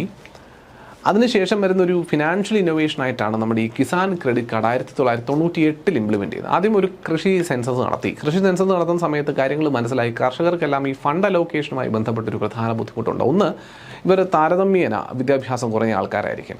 Fund പ്രോപ്പറായിട്ട് മാനേജ് ചെയ്യുന്നതിന് ബുദ്ധിമുട്ടുള്ള ആൾക്കാരായിരിക്കും. സാധാരണ ആൾക്കാരിൽ നിന്ന്, നോൺ ഇൻസ്റ്റിറ്റ്യൂഷണൽ ആയിട്ടുള്ള സ്ഥലങ്ങളിൽ നിന്നും ആളുകളിൽ നിന്നും ഒക്കെ കടം മേടിച്ച് കൃഷി ചെയ്യുന്നതിൽ നിന്ന് വലിയ തുക അവർക്ക് തിരിച്ചടക്കേണ്ടി വരുന്നത് ഒരു വലിയ ബാധ്യത ക്രിയേറ്റ് ചെയ്യുന്ന സാഹചര്യം ഉണ്ടാകും. എന്നാൽ ഗവൺമെൻറ്റിൻ്റെ തന്നെ ഇൻസ്റ്റിറ്റ്യൂഷണൽ ആയിട്ടുള്ള കുറേ സപ്പോർട്ടുകൾ കൊടുക്കണമെന്ന തോതിൽ 98 ഇത് എളുപ്പത്തിന് കൊടുക്കാൻ പറ്റുന്ന രീതിയിൽ, ഇപ്പോൾ ബാങ്കിൽ പോയിട്ട് ലോണിന് വേണ്ടിയിട്ടുള്ള അപേക്ഷ കൊടുത്ത് മാസങ്ങൾ നീണ്ടു നിന്ന ഒരു പ്രോസസ്സിന് വിധേയമായി കാശ് കിട്ടുമ്പോഴേക്കും കൃഷിക്കാലം കഴിഞ്ഞിട്ടുണ്ട്. അപ്പോൾ കൃഷി കാലാവസ്ഥാടിസ്ഥാനമായതിനാൽ തന്നെ ഇവർക്ക് എത്രയും പെട്ടെന്ന് ഫണ്ട് ഇവർ ഡിമാൻഡ് ചെയ്യുന്ന സമയത്ത് ഇവർക്ക് ഫണ്ട് കിട്ടാനുള്ളൊരു സാഹചര്യം വേണം. അതിനാണ് ഈ കിസാൻ ക്രെഡിറ്റ് കാർഡ് എന്ന് പറയുന്ന ഒരു സംവിധാനം കൊണ്ടുവരുന്നത്. എന്നാൽ കൊണ്ടുവരുന്നത് 1998 കൊണ്ടുവരുന്നത് മനസ്സിലാക്കുക. Jawaharlal Nehru, if agricultural fails both the government and the nation have failed. അതായത് ജവഹർലാൽ നെഹ്റു കൃഷിനെ കണ്ടിരുന്ന ഒരു രീതിനെ പറയുന്നതാണ് കേട്ടോ. അഗ്രികൾച്ചർ ഫെയിലായാൽ നമ്മുടെ ഗവൺമെൻറ്റും നാടും ഫെയിലായി എന്നുള്ളതായിരുന്നു പുള്ളിയുടെ ഒരു കണക്ക്. സർദാർ വല്ലഭായ് പട്ടേൽ പറഞ്ഞിരുന്ന ഒരു വിഷണറി പേഴ്സ്പെക്റ്റീവ് ഇതായിരുന്നു, I only know one culture and that is agriculture. എനിക്കൊരൊറ്റ കൾച്ചറേ അറിയൂ, അത് അഗ്രികൾച്ചറാണ് എന്നാണ് സർദാർ വല്ലഭായ് പട്ടേൽ അഗ്രികൾച്ചറിനെ പറ്റി പറഞ്ഞത്. ഇങ്ങനെയുള്ള പരാമർശങ്ങൾ അല്ലെങ്കിൽ കോട്ടുകൾ ഒന്ന് ശ്രദ്ധിച്ചിരിക്കുക, ചോദ്യമായി വന്നിട്ടുണ്ട്, അതുകൊണ്ട് ഇൻക്ലൂഡ് ചെയ്തതാണ്. ഇനി മേജർ പ്രൊഡ്യൂസിങ് സ്റ്റേറ്റ്സ് ഒന്ന് നോക്കിയാൽ നോർത്ത് ഇന്ത്യയിൽ വരുന്ന പ്രധാനപ്പെട്ട പ്രൊഡക്ഷൻ നടക്കുന്ന ഈ ഫുഡ് സെക്ടറുമായി ബന്ധപ്പെട്ട ഏറ്റവും കൂടുതൽ പ്രൊഡക്ഷൻ നടക്കുന്ന ഒരു സെക്ടർ എന്ന് പറയുന്നതിൽ ഒന്ന് ഉത്തർപ്രദേശാണ്. ടോപ്പ് ഫാമിംഗ് സ്റ്റേറ്റ് ആയിട്ട് ഉത്തരേന്ത്യയിൽ കണക്കാക്കുന്നത് ഉത്തർപ്രദേശിനെയാണ്. Ranks first in major crop production including sugar cane, bajra, rice, food grains etcetera. ഭക്ഷ്യധാന്യങ്ങൾ, ഷുഗർ കെയിൻ, ബജ്ര, റൈസ് പോലുള്ളവയുടെ പ്രൊഡക്ഷനിൽ ഏറ്റവും ഒന്നാം സ്ഥാനത്ത് നിൽക്കുന്നത്. Largest sugar cane hub and largest wheat producing state in India. ഇന്ത്യയിൽ ഏറ്റവും കൂടുതൽ ഗോതമ്പും കരിമ്പും ഉൽപ്പാദിപ്പിക്കുന്ന സംസ്ഥാനമാണ് ഉത്തർപ്രദേശ്. ഏറ്റവും കൂടുതൽ കരിമ്പ് ഫാക്ടറികൾ, പഞ്ചസാര ഫാക്ടറികളുള്ള നാടും ഉത്തർപ്രദേശ് തന്നെയാണ്. Highest producer of milk in India. ഇന്ത്യയിൽ ഏറ്റവും കൂടുതൽ മിൽക്ക് പ്രൊഡ്യൂസ് ചെയ്യുന്ന രാജ്യവും ഉത്തർപ്രദേശ് തന്നെയാണ്. രണ്ടാം സ്ഥാനത്ത് നിൽക്കുന്നത് രാജസ്ഥാനുമാണ്. പഞ്ചാബ്, ഉത്തരേന്ത്യൻ സംസ്ഥാനങ്ങളിലെ രണ്ടാമത്തെ പ്രധാനപ്പെട്ട രാജ്യം Punjab. The granary of India, known as the granary of India and bread basket of India. ഇന്ത്യയുടെ ബ്രെഡ് ബാസ്ക്കറ്റ് എന്നും ഗ്രാനറി എന്നും വിശേഷിപ്പിക്കുന്ന സംസ്ഥാനമാണ് പഞ്ചാബ്. നമുക്കെല്ലാം പഞ്ചാബ് എന്ന് കേൾക്കുമ്പോൾ മനസ്സിൽ ഓടി വരുന്നത് കൃഷിപ്പാടം തന്നെ. ഉത്തർപ്രദേശിൽ പക്ഷേ മറ്റ് പല ചിത്രങ്ങൾ ഓടി വരുമെങ്കിലും പഞ്ചാബ് എന്ന് കേൾക്കുമ്പോൾ നമ്മുടെ മനസ്സിൽ ഓടി വരുന്നത് സിഖ് മതസ്ഥരായിട്ടുള്ള ചേട്ടന്മാരെയും അതുപോലെ ഈ തലയെക്കെട്ടുമൊക്കെ ആയിട്ട് ടർബനൊക്കെ തലയിൽ കെട്ടി നടക്കുന്ന ചേട്ടന്മാരും അതുപോലെ കൃഷിപ്പാടങ്ങളും ട്രാക്ടറുകളും മഞ്ഞയണിഞ്ഞു നിന്ന ഗോതമ്പ് പാടങ്ങളും ഒക്കെ തന്നെയായിരിക്കും നമ്മുടെ മനസ്സിൽ വരിക. ബ്രെഡ് ബാസ്ക്കറ്റ് ഓഫ് ഇന്ത്യ എന്നറിയപ്പെടുന്നത് പഞ്ചാബാണ്. ഇന്ത്യയുടെ third largest producer of food grains, rice and wheat. ഇന്ത്യയുടെ തേർഡ് ലാർജസ്റ്റ്, മൂന്നാമത്തെ ഏറ്റവും വലിയ ഫുഡ് ഗ്രെയിൻസിൻ്റെയും റൈസിൻ്റെയും വീറ്റിൻ്റെയും പ്രൊഡ്യൂസറാണ് പഞ്ചാബ് എന്ന സംസ്ഥാനം. Cultivation is dominated by wheat and paddy. ഏറ്റവും കൂടുതൽ പഞ്ചാബിൽ കൃഷി ചെയ്യുന്നത് ഗോതമ്പും അരിയും തന്നെയാണ്. And this area has growing annually. ഇത് വർഷാവർഷം എന്ത് ചെയ്തുകൊണ്ടിരിക്കുക, വളർന്നുകൊണ്ടിരിക്കുക എന്നുള്ളതാണ് ഈ കൃഷിഭൂമി എന്ന് പറയുന്നത്. നമ്മൾ ബാക്കിയുള്ളവർക്ക് കുറയുന്ന കാണുവാണെങ്കിൽ അവിടെയൊക്കെ വീണ്ടും കൂട്ടിക്കൊണ്ടിരിക്കുക. മൂന്നാമത്തെ സംസ്ഥാനം ഹരിയാനയാണ്. Major crops include sunflower, paddy, wheat and sugar cane. പ്രധാനമായിട്ടുള്ള ക്രോപ്പുകൾ സൺഫ്ലവർ, സൂര്യകാന്തി, അതുപോലെ പാഡി, നെല്ല്, പിന്നെ വീറ്റ്, ഗോതമ്പും ഷുഗർ കെയിനും ഒക്കെ തന്നെ, കരിമ്പും ഒക്കെ തന്നെയാണ്. Third largest producer of sunflower in India കർണാടകയാണ് ഏറ്റവും ഒന്നാം സ്ഥാനം, രണ്ടാമത് ഒഡീഷ, മൂന്നാം സ്ഥാനത്ത് ഹരിയാന. നമ്മൾ ഉത്തരേന്ത്യൻ സംസ്ഥാനങ്ങളുടെ കാര്യത്തിലുള്ള സംസ്ഥാനങ്ങളെ പഠിച്ചതുകൊണ്ടാണ് ഹരിയാനയുടെ പേര് ഇവിടെ വരുന്നത് കേട്ടോ. ഹരിയാന പ്രധാനമായി പ്രൊഡ്യൂസ് ചെയ്യുന്നത് സൺഫ്ലവറും പാഡിയും വീറ്റും ഷുഗർ കെയിനും ഒക്കെ തന്നെയാണ്. എന്നാൽ ഇന്ത്യയിൽ സൺഫ്ലവർ പ്രൊഡക്ഷൻ്റെ കാര്യത്തിൽ മൂന്നാം സ്ഥാനത്ത് നിൽക്കുന്ന സംസ്ഥാനമാണ് ഹരിയാന. ഈ വാല്യൂസ് ഒക്കെ ഇമ്പോർട്ടൻ്റ് ആണ് കേട്ടോ, ഓർത്ത് വെച്ചോണം. സൺഫ്ലവറിൻ്റെ കാര്യത്തിൽ മൂന്നാമത്തെ ഏറ്റവും കൂടുതൽ പ്രൊഡക്ഷൻ ചെയ്യുന്ന സംസ്ഥാനമാണ് ഹരിയാന എന്ന് പഠിച്ചിരിക്കുക. അപ്പോൾ ആദ്യത്തേത് ആരാണ്? കർണാടകയാണ് ഏറ്റവും കൂടുതൽ സൺഫ്ലവർ ഉൽപ്പാദിപ്പിക്കുന്ന സംസ്ഥാനം. രണ്ടാമത്തെ ഏറ്റവും കൂടുതൽ സൺഫ്ലവർ ഉൽപ്പാദിപ്പിക്കുന്ന സംസ്ഥാനം ആരാ? അത് ഒഡീഷയാണ്. രണ്ടാമത് ഏറ്റവും കൂടുതൽ സൺഫ്ലവർ ഉൽപ്പാദിപ്പിക്കുന്ന സംസ്ഥാനം അത് ഒഡീഷയുമാണ് എന്ന് മനസ്സിലാക്കിയിരിക്കുക. ഈസ്റ്റേൺ ആൻഡ് സെൻട്രൽ ഇന്ത്യയിലെ മേജർ പ്രൊഡക്ഷൻ സ്റ്റേറ്റുകളെ പരിചയപ്പെടാം. റെക്കോർഡിംഗ് ആയതുകൊണ്ട് ഞാൻ വീണ്ടും അങ്ങോട്ട് പോയി ആവർത്തിക്കാത്തതാണ് കേട്ടോ, ഓർത്തിരിക്കണം നിങ്ങൾ. നമ്മൾ ഏതൊക്കെ പഠിച്ചു? ഉത്തർപ്രദേശ് കണ്ടു, പിന്നെ പഞ്ചാബ് കണ്ടു, ഹരിയാന കണ്ടു അല്ലേ. മേജറായിട്ടുള്ള നോർത്തേൺ സ്റ്റേറ്റ്സുമായി ബന്ധപ്പെട്ട് പറയുന്നത് നോർത്ത് ഇന്ത്യൻ, ഉത്തർപ്രദേശ്, അതുപോലെ പഞ്ചാബ്, അതുപോലെ ഹരിയാന. ഓക്കെ, 3 പേരെ നമ്മൾ കണ്ടു. ഇനിയുള്ളത് major production state in eastern and central Indian portion. പോലെ ഒന്ന് വെസ്റ്റ് ബംഗാളാണ്. ലീഡിംഗ് ആയിട്ടുള്ള ഒരു ഫുഡ് ഗ്രെയിൻ പ്രൊഡ്യൂസറാണ് വെസ്റ്റ് ബംഗാൾ. നമുക്ക് എല്ലാവർക്കും അറിയാം, ധാന്യങ്ങളുടെയും അരിയുടെയും ഒക്കെ പ്രൊഡക്ഷൻ്റെ കാര്യത്തിൽ മുന്നിൽ നിൽക്കുന്ന ഒരു സംസ്ഥാനമാണ് പശ്ചിമ Bengal. India's leading producer of food grain and the largest rice producing state, followed by Uttar Pradesh. ഏറ്റവും കൂടുതൽ ഉത്തർപ്രദേശ് തന്നെയാണ്. അതിനുശേഷം ലാർജസ്റ്റ് ആയിട്ടുള്ള ഇത് അപ്പോഴും മാറിക്കൊണ്ടിരിക്കും. ഇതൊന്ന് ശ്രദ്ധിച്ചോണം നിങ്ങൾ. ലാർജസ്റ്റ് റൈസ് പ്രൊഡ്യൂസിങ് സ്റ്റേറ്റ് എന്നുള്ളത് ഉത്തർപ്രദേശ്, പിന്നെ പശ്ചിമ ബംഗാൾ എന്നുള്ളത് മാറിയിരിക്കും. ഒന്ന് ശ്രദ്ധിച്ചോളുക. വെസ്റ്റ് ബംഗാൾ തന്നെയാണ് കേട്ടോ. വെസ്റ്റ് ബംഗാൾ തന്നെയാണ് നിലവിൽ ഏറ്റവും കൂടുതൽ റൈസ് പ്രൊഡ്യൂസ് ചെയ്യുന്ന സംസ്ഥാനമായിട്ട് നിലവിൽ നിൽക്കുന്നത്. രണ്ടാം സ്ഥാനത്ത് ഉത്തർപ്രദേശ് വരും. മൂന്നാം സ്ഥാനത്ത് പഞ്ചാബ് വന്നു കേട്ടോ. അപ്പോൾ ഓർത്തിരുന്നോ, റൈസ് പ്രൊഡ്യൂസിങ് സ്റ്റേറ്റ്സിൻ്റെ കാര്യത്തിൽ നമുക്ക് ഓർഡർ എങ്ങനെ കൊടുക്കാം? ഏറ്റവും കൂടുതൽ വെസ്റ്റ് ബംഗാൾ, രണ്ടാം സ്ഥാനത്ത് ഉത്തർപ്രദേശ്, മൂന്നാം സ്ഥാനത്ത് പഞ്ചാബ്. ഇതാണ് റൈസ് പ്രൊഡക്ഷൻ്റെ കാര്യത്തിൽ. അല്ലെങ്കിൽ paddy production, rice or paddy, rice എന്നോ പാഡി എന്നോ ഇരിക്കട്ടെ, പ്രൊഡക്ഷൻ്റെ കാര്യത്തിൽ നിൽക്കുന്ന ഒരു സാഹചര്യം എന്ന് പറയുന്നത്. അപ്പോൾ ഏറ്റവും കൂടുതൽ പ്രൊഡക്ഷൻ ഫുഡ് ഗ്രെയിൻസിൻ്റെ കാര്യത്തിൽ റൈസ് ഏറ്റവും കൂടുതൽ ലാർജസ്റ്റ് റൈസ് പ്രൊഡ്യൂസിങ് സ്റ്റേറ്റ് ആണ് ആര്? പശ്ചിമ ബംഗാൾ. വെസ്റ്റ് ബംഗാൾ എന്ന് പറയുന്നത് ഫോളോഡ് ബൈ ഉത്തർപ്രദേശ്. രണ്ടാം സ്ഥാനത്ത് ആരുമുണ്ട്? ഉത്തർപ്രദേശുണ്ട്. മൂന്നാം സ്ഥാനത്തോ പഞ്ചാബും ഉണ്ട്. മറ്റ് പ്രൈമറി ക്രോപ്പുകൾ എന്ന് പറയുന്നത് വീറ്റും ജൂട്ടും ഒക്കെയാണ്. റൈസ് നമ്മൾ ഓൾറെഡി പറഞ്ഞു. വീറ്റ്, ഗോതമ്പ്, ജൂട്ട്, ചണം ഒക്കെയാണ് വെസ്റ്റ് ബംഗാളിൽ പ്രധാനമായിട്ടും കൾട്ടിവേറ്റ് ചെയ്യുന്ന മറ്റ് പ്രോഡക്ട്സ് എന്ന് പറയുന്നത്. Abundant in commodities like tomato, cauliflower, cabbage, brinjal and spices, ginger, chilli, garlic, turmeric, മഞ്ഞൾ, ഈ കുരുമുളക്, മുളക്, നമ്മുടെ വെളുത്തുള്ളി പോലുള്ളവയിലൊക്കെ വലിയ ഇമ്പോർട്ടൻറ്റ് കൾട്ടിവേഷൻ സെൻറ്ററാണ് പശ്ചിമ ബംഗാൾ എന്നുകൂടി മനസ്സിലാക്കിയത്. പിന്നെ അല്ലാണ്ട് ടൊമാറ്റോ, കോളിഫ്ലവർ എല്ലാ ഐറ്റംസും കൾട്ടിവേറ്റ് ചെയ്യുന്നു. 2 മധ്യപ്രദേശാണ്. പൾസ് പ്രൊഡക്ഷനിൽ ലീഡറാണ് മധ്യപ്രദേശ്. പൾസസിൻ്റെ പ്രൊഡക്ഷനിൽ ലീഡറാണ് മധ്യപ്രദേശ്. Achieved high success in pulse farming and is well known for pulses production. പൾസസിൻ്റെ പ്രൊഡക്ഷൻ്റെ കാര്യത്തിൽ മുന്നിൽ നിൽക്കുന്നത്. ഉദാഹരണത്തിന് most important crop for local farmers are wheat and maize. ഏറ്റവും ഇമ്പോർട്ടൻ്റ് ആയിട്ട് ലോക്കൽ ഫാമേഴ്സിന് ഇവിടെ ഈ മധ്യപ്രദേശിൽ അടങ്ങുന്ന കൃഷി വിളയെന്ന് പറയുന്നത് മെയ്സ്, ചോളവും പിന്നെ ഉള്ളത് ഗോതമ്പുമാണ്. ചോളവും ഗോതമ്പുമാണ്.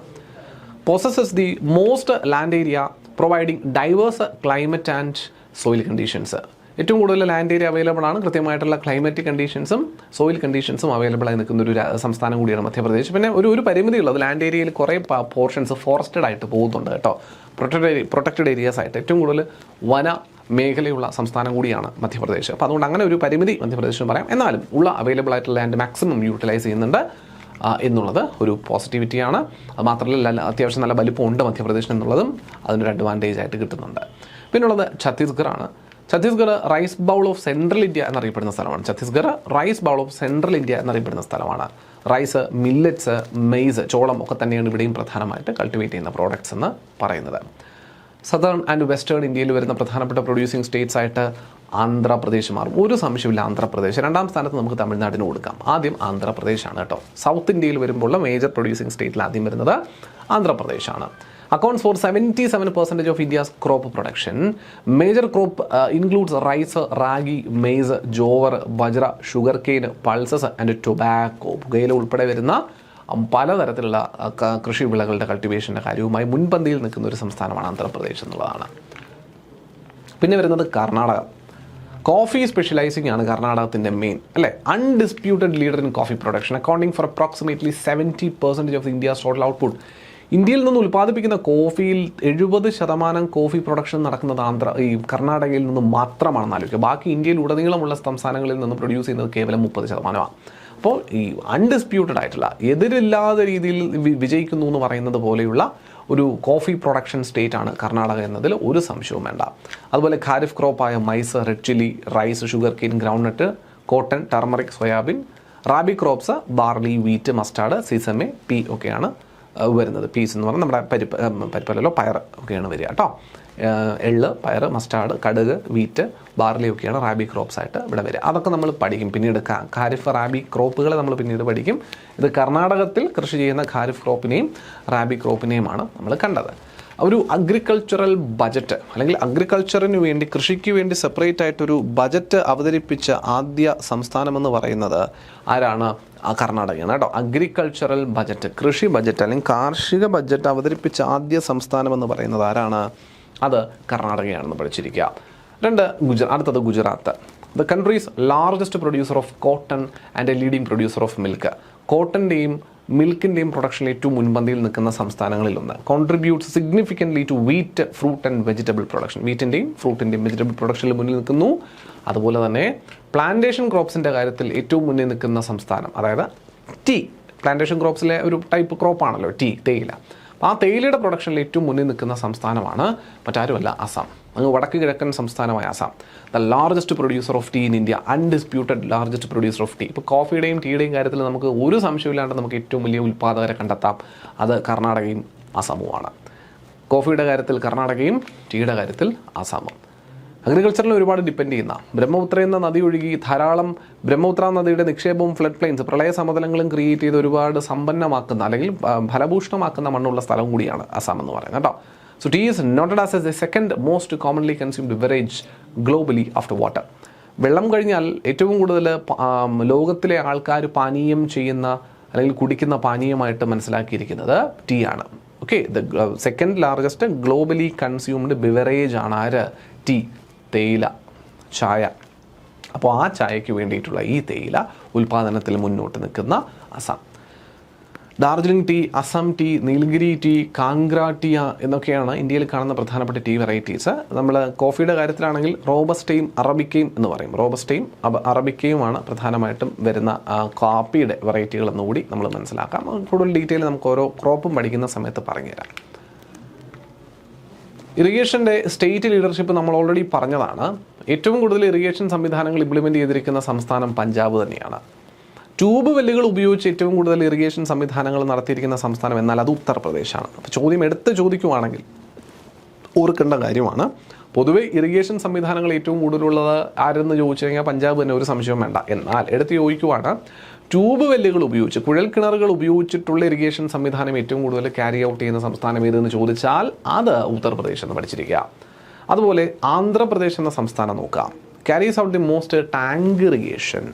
ടാങ്ക് ഇറിഗേഷൻ ഏറ്റവും കൂടുതൽ ഉപയോഗിക്കുന്ന സംസ്ഥാനം ഏതെന്ന് ചോദിച്ചാൽ അത് ആന്ധ്രാപ്രദേശമാണ്. അപ്പോൾ ഇറിഗേഷൻ പൊതുവെ ഏറ്റവും കൂടുതൽ ഉപയോഗിക്കുന്നത് പഞ്ചാബ് എന്ന് പറഞ്ഞുവെങ്കിൽ പോലും സ്പെസിഫിക് ആയിട്ട് ഇറിഗേഷൻ്റെ ഒരു മാതൃക സൂചിപ്പിക്കുമ്പോൾ നമ്മൾ ഇവിടെ വ്യത്യാസങ്ങൾ വരുന്നുണ്ട്. ഇപ്പോൾ ട്യൂബ് വെൽ ഇറിഗേഷൻ ഏറ്റവും കൂടുതൽ വിനിയോഗിക്കുന്നതാണെങ്കിൽ അത് ഉത്തർപ്രദേശും, ടാങ്ക് ഇറിഗേഷൻ ഏറ്റവും കൂടുതൽ ഉപയോഗിക്കുന്നതാണെങ്കിൽ അത് ആന്ധ്രാപ്രദേശും എന്ന് മനസ്സിലാക്കിയിരിക്കാനായിട്ട് ശ്രദ്ധിക്കുക നിങ്ങൾ. അഗ്രികൾച്ചറൽ പോളിസീസ് ആൻഡ് ലെജിസ്ലേഷൻ, അതുപോലെ സബ്സിഡീസ്, മറ്റു കാര്യങ്ങളൊക്കെ നമുക്ക് നോക്കാം. Bihar is the first state to impose agricultural taxes and to be the first to establish agricultural legislation. കൃഷിക്കായി പ്രത്യേകിച്ച് നിയമനിർമ്മാണവും കാർഷിക ടാക്സുകളും, കൃഷിക്കായി പ്രത്യേകം ടാക്സുകളും ഇംപ്ലിമെൻ്റ് ചെയ്ത ആദ്യ സംസ്ഥാനം എന്ന ഖ്യാതി കിട്ടുന്നത് ബീഹാറിനാണ്. ഇലക്ട്രിസിറ്റിയും അതുമായി ബന്ധപ്പെട്ട സബ്സിഡൈസ്ഡ് സ്കീമുകളും നോക്കിയാൽ 2003 ഇലക്ട്രിസിറ്റി ആക്ട് പ്രകാരം, അതിലെ സെക്ഷൻ 65 പ്രകാരം, according to the electricity act of 2003 section 65, it allows state government to grant subsidies to consumers including farmers in the tariff determined by the state commission. സംസ്ഥാന കമ്മീഷനുകളിൽ, വൈദ്യുത കമ്മീഷൻ സംസ്ഥാന കമ്മീഷനുകളിൽ നിയോഗിക്കുന്ന അല്ലെങ്കിൽ നിർണ്ണയിക്കുന്ന തരത്തിലുള്ള താരിഫ് അടിസ്ഥാനപ്പെടുത്തിയുള്ള കൺസ്യൂമേഴ്സിന്, അതായത് താരിഫ് അടിസ്ഥാനപ്പെടുത്തിയിട്ടുള്ള സബ്സിഡികൾ കൺസ്യൂമേഴ്സിന് കൊടുക്കുവാൻ സംസ്ഥാന സർക്കാരുകൾക്ക് അവകാശമുണ്ട് എന്നുള്ളതാണ് ഇലക്ട്രിസിറ്റി ആക്ട് 2003 സെക്ഷൻ 65 പറയുന്നത്. അപ്പോൾ ഇതിൽ സ്റ്റേറ്റ് കമ്മീഷൻ നിർണ്ണയിക്കും ഏതൊക്കെ താരിഫിൽ നിന്നാണ് നമ്മളിത് സബ്സിഡി കൊടുക്കുക, എത്ര താരിഫാണ്, ഏത് സബ്സിഡിയാണ് കൊടുക്കുന്നത്, എത്ര ശതമാനം സബ്സിഡിയാണ് കൊടുക്കുക എന്നുള്ളത്. കൺസ്യൂമേഴ്സിന് കൊടുക്കണം എന്നുള്ളതാണ് കിടക്കുന്നത്. കൺസ്യൂമേഴ്സിന് ആ താരം പെടുന്നുണ്ട്, ഫാർമേഴ്സിന്. അപ്പോൾ ഫാർമേഴ്സിനും കൊടുക്കാം, അല്ലാത്ത ഡൊമസ്റ്റിക് ആയിട്ടുള്ളതോ അല്ലെങ്കിൽ കൊമേഴ്ഷ്യൽ ആയിട്ടുള്ള കൺസ്യൂമേഴ്സിനോ ഒക്കെ തന്നെയും എന്ത് കൊടുക്കാം, ഇലക്ട്രിസിറ്റി സബ്സിഡി കൊടുക്കും. ഇപ്പോൾ വലിയ വലിയ പ്ലാന്റുകളും മറ്റുമൊക്കെ ഒരു പ്രദേശത്ത് വരും, ആയിരക്കണക്കിന് പേർക്ക് ജോലി കിട്ടാൻ സാധ്യതയുള്ളതാണ്. ആ ജോലി എടുക്കുന്ന 24 മണിക്കൂറും പ്രവർത്തിക്കുന്ന ലക്ഷക്കണക്കിന് രൂപ വൈദ്യുതി ബില്ല് അടയ്ക്കേണ്ടി വരുന്ന ഈ പ്ലാന്റുകളെ സംബന്ധിച്ചിടത്തോളം ചെറിയ രീതിയിലുള്ള സബ്സിഡിയൊക്കെ അവർക്കും കൊടുക്കുന്നുണ്ട്. അപ്പോൾ മനസ്സിലാവുന്നുണ്ടോ? അതായത് അതൊരു ആ ഒരു ഈസ് ഓഫ് ഡൂയിങ് ബിസിനസ് അവിടെ ചെയ്യുന്നതിന് വേണ്ടിയിട്ട് അവർക്ക് നമ്മൾ ചെയ്തു കൊടുക്കേണ്ട ചില സപ്പോർട്ടിംഗ് സിസ്റ്റംസ് ആണ്. അത് ലക്ഷക്കണക്കിന് രൂപയുടെ ഇലക്ട്രിസിറ്റി ബില്ല് വരുന്നിടത്ത് ഒരു ചെറിയ ഇളവ് നമ്മൾ കൊടുക്കാനുള്ള സാഹചര്യം ഉറപ്പാക്കുകയാണ്. അതവിടെ വിദേശത്തു നിന്നുള്ള പല കമ്പനികളെയും ഇന്ത്യയിൽ കൊണ്ടുവന്ന് ഇന്ത്യയിൽ പ്രൊഡക്ഷൻ യൂണിറ്റുകൾ ആരംഭിച്ച് ഇന്ത്യയിലെ പട്ടിണി മാറ്റാനും ഇന്ത്യയുടെ തൊഴിലില്ലായ്മ അകറ്റാനും വേണ്ടിയിട്ടുള്ള ശ്രമങ്ങൾ നടത്താനുള്ളതിൻ്റെ ഭാഗമായിട്ട് ഏതൊരു രാജ്യവും ചെയ്യുന്നത് പോലെ ചെയ്യേണ്ട ഒരു പ്രവൃത്തിയാണെന്നുള്ളതാണ്. ഞാനും അതിനെ അംഗീകരിക്കുന്നു. കേരളത്തിലും ഇത് ചെയ്യേണ്ടതുണ്ട്. കേരളത്തിലും പലയിടങ്ങളിലും ഇൻഡസ്ട്രികൾ പ്രവർത്തിക്കുന്നതിനായി സബ്സിഡൈസ്ഡ് സ്കീമുകൾ കൊടുക്കാറുമുണ്ട്, കൊടുക്കേണ്ട ആവശ്യകതയുമുണ്ട്. തമിഴ്നാട്ടിലൊക്കെ ഹൈലി സബ്സിഡൈസ്ഡ് ആയിട്ടുള്ള രീതിയിലാണ് കറണ്ടൊക്കെ സപ്ലൈ ചെയ്യുന്നത്. അപ്പോൾ തമിഴ്നാടൊക്കെ അങ്ങനെ വാരിക്കോരിയിട്ടാണ് സബ്സിഡിയൊക്കെ കൊടുക്കുന്നത് കേട്ടോ ഗവൺമെൻറ്റിന്. ഗവൺമെൻറ് അല്ലല്ലോ, പ്ലാന്റുകൾക്ക് മറ്റും. ഇടയ്ക്ക് തെലങ്കാന, ആന്ധ്രാപ്രദേശ്, ഏത് സംസ്ഥാനത്തിൻ്റെ കാര്യത്തിൽ അങ്ങനെ നടക്കാറുണ്ട്. അപ്പോൾ ഈ സബ്സിഡി ഇപ്പോൾ കൺസ്യൂമേഴ്സിന് കൊടുക്കാം എന്ന് already section 65 electricity act of 2003 section 65 പറഞ്ഞിട്ടുണ്ട്. അപ്പോൾ ഈ സബ്സിഡി കൊടുക്കുന്നതിൽ ഫാർമേഴ്സിനും സബ്സിഡി കൊടുക്കാം. ഇപ്പോൾ കൺസ്യൂമേഴ്സ് ആകണമെന്നേ ഉള്ളൂ. കൺസ്യൂമേഴ്സ്, ഫാർമേഴ്സ് ഉണ്ട്, ഡൊമസ്റ്റിക് കൺസ്യൂമേഴ്സ് ഉണ്ട്, ഇതുപോലെ മാനുഫാക്ചറിംഗ് യൂണിറ്റ്സ്, കൊമേഴ്ഷ്യൽ കൺസ്യൂമേഴ്സ് ഉണ്ട്, എല്ലാവരും ഉണ്ടല്ലോ. അപ്പോൾ അതിൽ ആർക്ക് വേണമെങ്കിലും കൊടുക്കാം. അത് സ്റ്റേറ്റ് കമ്മീഷൻ നിർണ്ണയിക്കേണ്ടതാണെന്നുള്ളതാണ്. അപ്പോൾ അതിൽ ഈ തെലങ്കാന ഈ ഒരു പ്രൊവിഷൻ എടുത്ത് വെച്ചുകൊണ്ട് 24 മണിക്കൂറും ഫ്രീ ആയിട്ടുള്ള വൈദ്യുതി ഫാർമേഴ്സിന് 2018 മുതൽ വിത്ത് എഫക്റ്റ് ഫ്രം 2018 കൊടുത്ത ഒരു സംസ്ഥാനമാണ് തെലങ്കാന. തെലങ്കാന മാത്രമല്ലാതെ വേറെയും സംസ്ഥാനങ്ങൾ ഇത്തരത്തിൽ ഫ്രീ ആയിട്ടുള്ള വൈദ്യുതി കാർഷിക ആവശ്യങ്ങൾക്കായി കർഷകർക്ക് കൊടുക്കുന്നുണ്ട്. നമുക്കൊന്ന് നോക്കണം. കേരളം ഒന്നും കൊടുക്കുന്നൊന്നുമില്ല. നമുക്ക് അതിനുള്ള ഒരു എന്തില്ല, ലക്ഷറി ഇല്ല, നമുക്ക് അത്രത്തോളം അവൈലബിലിറ്റി കിട്ടുന്നില്ല എന്നുള്ളതാണ്. അപ്പോൾ Telangana is providing free electricity, 24 hour free electricity, 24 മണിക്കൂറും. ഒരു ഇത്ര സമയം മുതൽ ഇത്ര സമയം വരെയുള്ള ഒരു വിൻഡോയിലൊന്നുമല്ല. നിങ്ങൾ 24 മണിക്കൂറിൽ എപ്പോൾ വൈദ്യുതി ഉപയോഗിച്ചാലും നിങ്ങൾക്ക് ഫ്രീ ആണ്. കർഷകർക്കുള്ള വൈദ്യുതി ഫ്രീ ആണ്, കർഷക ആവശ്യങ്ങൾക്കുള്ള വൈദ്യുതി ഫ്രീ ആണെന്നുള്ളതാണ്. ആരൊക്കെയാണ് അപ്പോൾ മറ്റ് സംസ്ഥാനങ്ങൾ വൈദ്യുതി ഇത്തരത്തിൽ ഫ്രീ ആയി കൊടുത്തിരിക്കുന്നതെന്ന് കൂടി നമുക്ക് നോക്കണം. അതിനു മുമ്പ് 2017-18 22.99 ലക്ഷം ആൾക്കാരാണ് തെലങ്കാനയിലെ കർഷകരാണ് ഈ ഫ്രീ വൈദ്യുതി ഉപയോഗിച്ചത്. 2018-19 23 ലക്ഷമായി, 19-20 24 ലക്ഷമായി, 20-21 അത് 25,11,000 പേരാണ് ഈ സൗജന്യ അഗ്രികൾച്ചറൽ സബ്സിഡി അല്ലെങ്കിൽ സ്കീമിനകത്തുനിന്ന് ബെനിഫിറ്റ് ചെയ്യപ്പെടുന്ന കർഷകർ എന്ന് പറയുന്നത്. ആലോചിച്ച് നോക്കി എത്രത്തോളം ആൾക്കാരാണ്. ഇനി ഞാൻ പറഞ്ഞല്ലോ തെലങ്കാന 2018 മുതൽ ഈ പറഞ്ഞ പരിപാടി ഫ്രീ ആയിട്ട് 24 hours സബ്സിഡി കൊടുക്കുന്ന ഒരു സ്കീം കൊണ്ടുവന്നിട്ടുണ്ടായി. എന്നാൽ അതിന് മുൻപേ കൊണ്ടുവന്നിട്ടുള്ള ആളാണ് തമിഴ്നാട്. 2017 മുതൽ തമിഴ്നാട്ടിൽ ഫ്രീ ആയിട്ട് അഗ്രികൾച്ചറുകൾ കൊടുക്കുന്നുണ്ട്. അഗ്രികൾച്ചർ ചെയ്യുന്നവർക്ക് വേണ്ടി ഫ്രീ ആയിട്ട് വൈദ്യുതി സപ്ലൈ ചെയ്ത് കൊടുക്കുന്നുണ്ട് 2017 മുതൽ. ശേഷം ആന്ധ്രാപ്രദേശ്, കർണാടക, പിന്നെ പഞ്ചാബ്. ആന്ധ്രാപ്രദേശ്, കർണാടക, പിന്നെയുള്ളത് പഞ്ചാബാണ് 2019 തെലങ്കാനയ്ക്ക് ശേഷം ഫ്രീ ആയിട്ട് വൈദ്യുതി കർഷകർക്ക് കൊടുക്കാനായി നിലവിൽ വന്നിരിക്കുന്ന സംസ്ഥാനങ്ങൾ. ഓർത്തിരിക്കുക. അപ്പോൾ നിലവിൽ ആന്ധ്രാപ്രദേശ്, കർണാടക, പഞ്ചാബ്, തമിഴ്നാട്, അതുപോലെ തെലങ്കാന എന്നീ സംസ്ഥാനങ്ങൾ കർഷകർക്കായി ഫ്രീ ആയിട്ടുള്ള വൈദ്യുതി സപ്ലൈ ചെയ്യുന്നുണ്ടെന്ന് മനസ്സിലാക്കിയിരിക്കുക. സെൻട്രൽ ഇലക്ട്രിസിറ്റി അതോറിറ്റി തന്നിരിക്കുന്ന ഡേറ്റയ്ക്കകത്തുനിന്നാണ് നമ്മളിത് മനസ്സിലാക്കിയിരിക്കുന്നത് കേട്ടോ. അപ്പോൾ ഇതിൽ ഏറ്റവും കൂടുതൽ ഉപയോഗിച്ചിരിക്കുന്ന കർഷകർ ഏറ്റവും കൂടുതൽ വൈദ്യുതി ഉപയോഗിച്ചിരിക്കുന്നത് എവിടെയാണെന്ന് ചോദിച്ചാൽ അത് കർണാടകയിലാണെന്ന് പറയേണ്ടി ഒരു 29,69,013 പേരാണ് ഈ ഫ്രീ വൈദ്യുതി യൂസേജ് എടുത്തിരിക്കുന്നത് എന്നുള്ളതാണ്.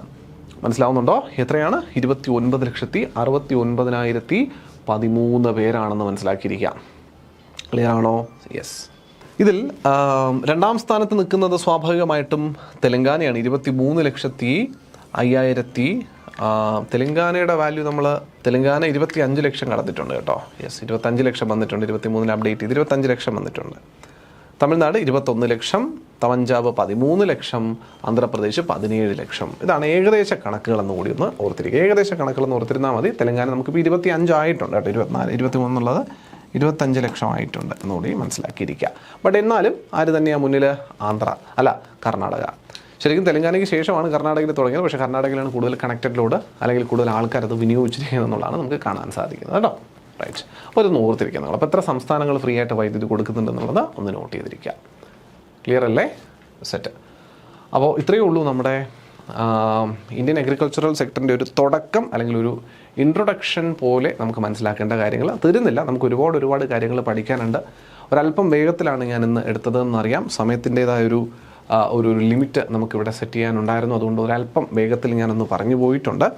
ഒരു overall idea of the agriculture മാത്രമാണ് ഇന്നത്തെ സെക്ഷനിൽ തന്ന് കൃത്യമായിട്ടൊന്ന് ഓർഗനൈസ് ചെയ്തതുപോലെ എന്നല്ലാതെ ഒരു ഓവറോൾ ആയിട്ടുള്ള ഒരു ഐഡിയ പല മേഖലകളിലൂടെ കടന്ന് ചാടി പോയിട്ടുള്ള ഒരു ഇൻട്രൊഡക്ഷനാണ് നമുക്ക് ഇന്ന് കിട്ടിയത്.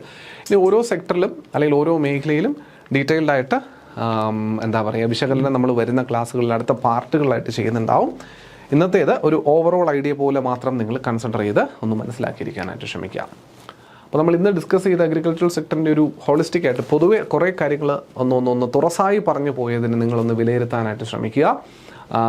സ്റ്റാറ്റിസ്റ്റിക്സ് ഒക്കെ ഇതിനകത്ത് കിടപ്പുണ്ട്. ചില സ്റ്റാറ്റിസ്റ്റിക്സൽ വാല്യൂസ് പലതും ബോറിംഗ് ആയിരിക്കും. അതുകൊണ്ടാണ് ഞാൻ ഒരുപാടൊന്നും പറയാതെ ചില ടേബിളും ചാർട്ടും ഒക്കെ വന്നതിൽ ഒരുപാട് ഞാൻ അതിനകത്തേക്ക് കടന്നു ചെല്ലാത്തത് ഒരല്പം ബോറിംഗ് ആയി പോകും എന്നുള്ളത് കൊണ്ടാണ്. ബട്ട് എനിഹാ നമുക്ക് വേണ്ട കാര്യങ്ങൾ നമ്മൾ ഡിസ്കസ് ചെയ്ത് പോയിട്ടുമുണ്ട്.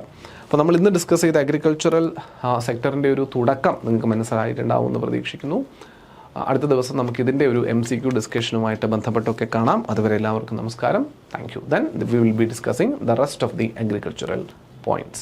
Thank you.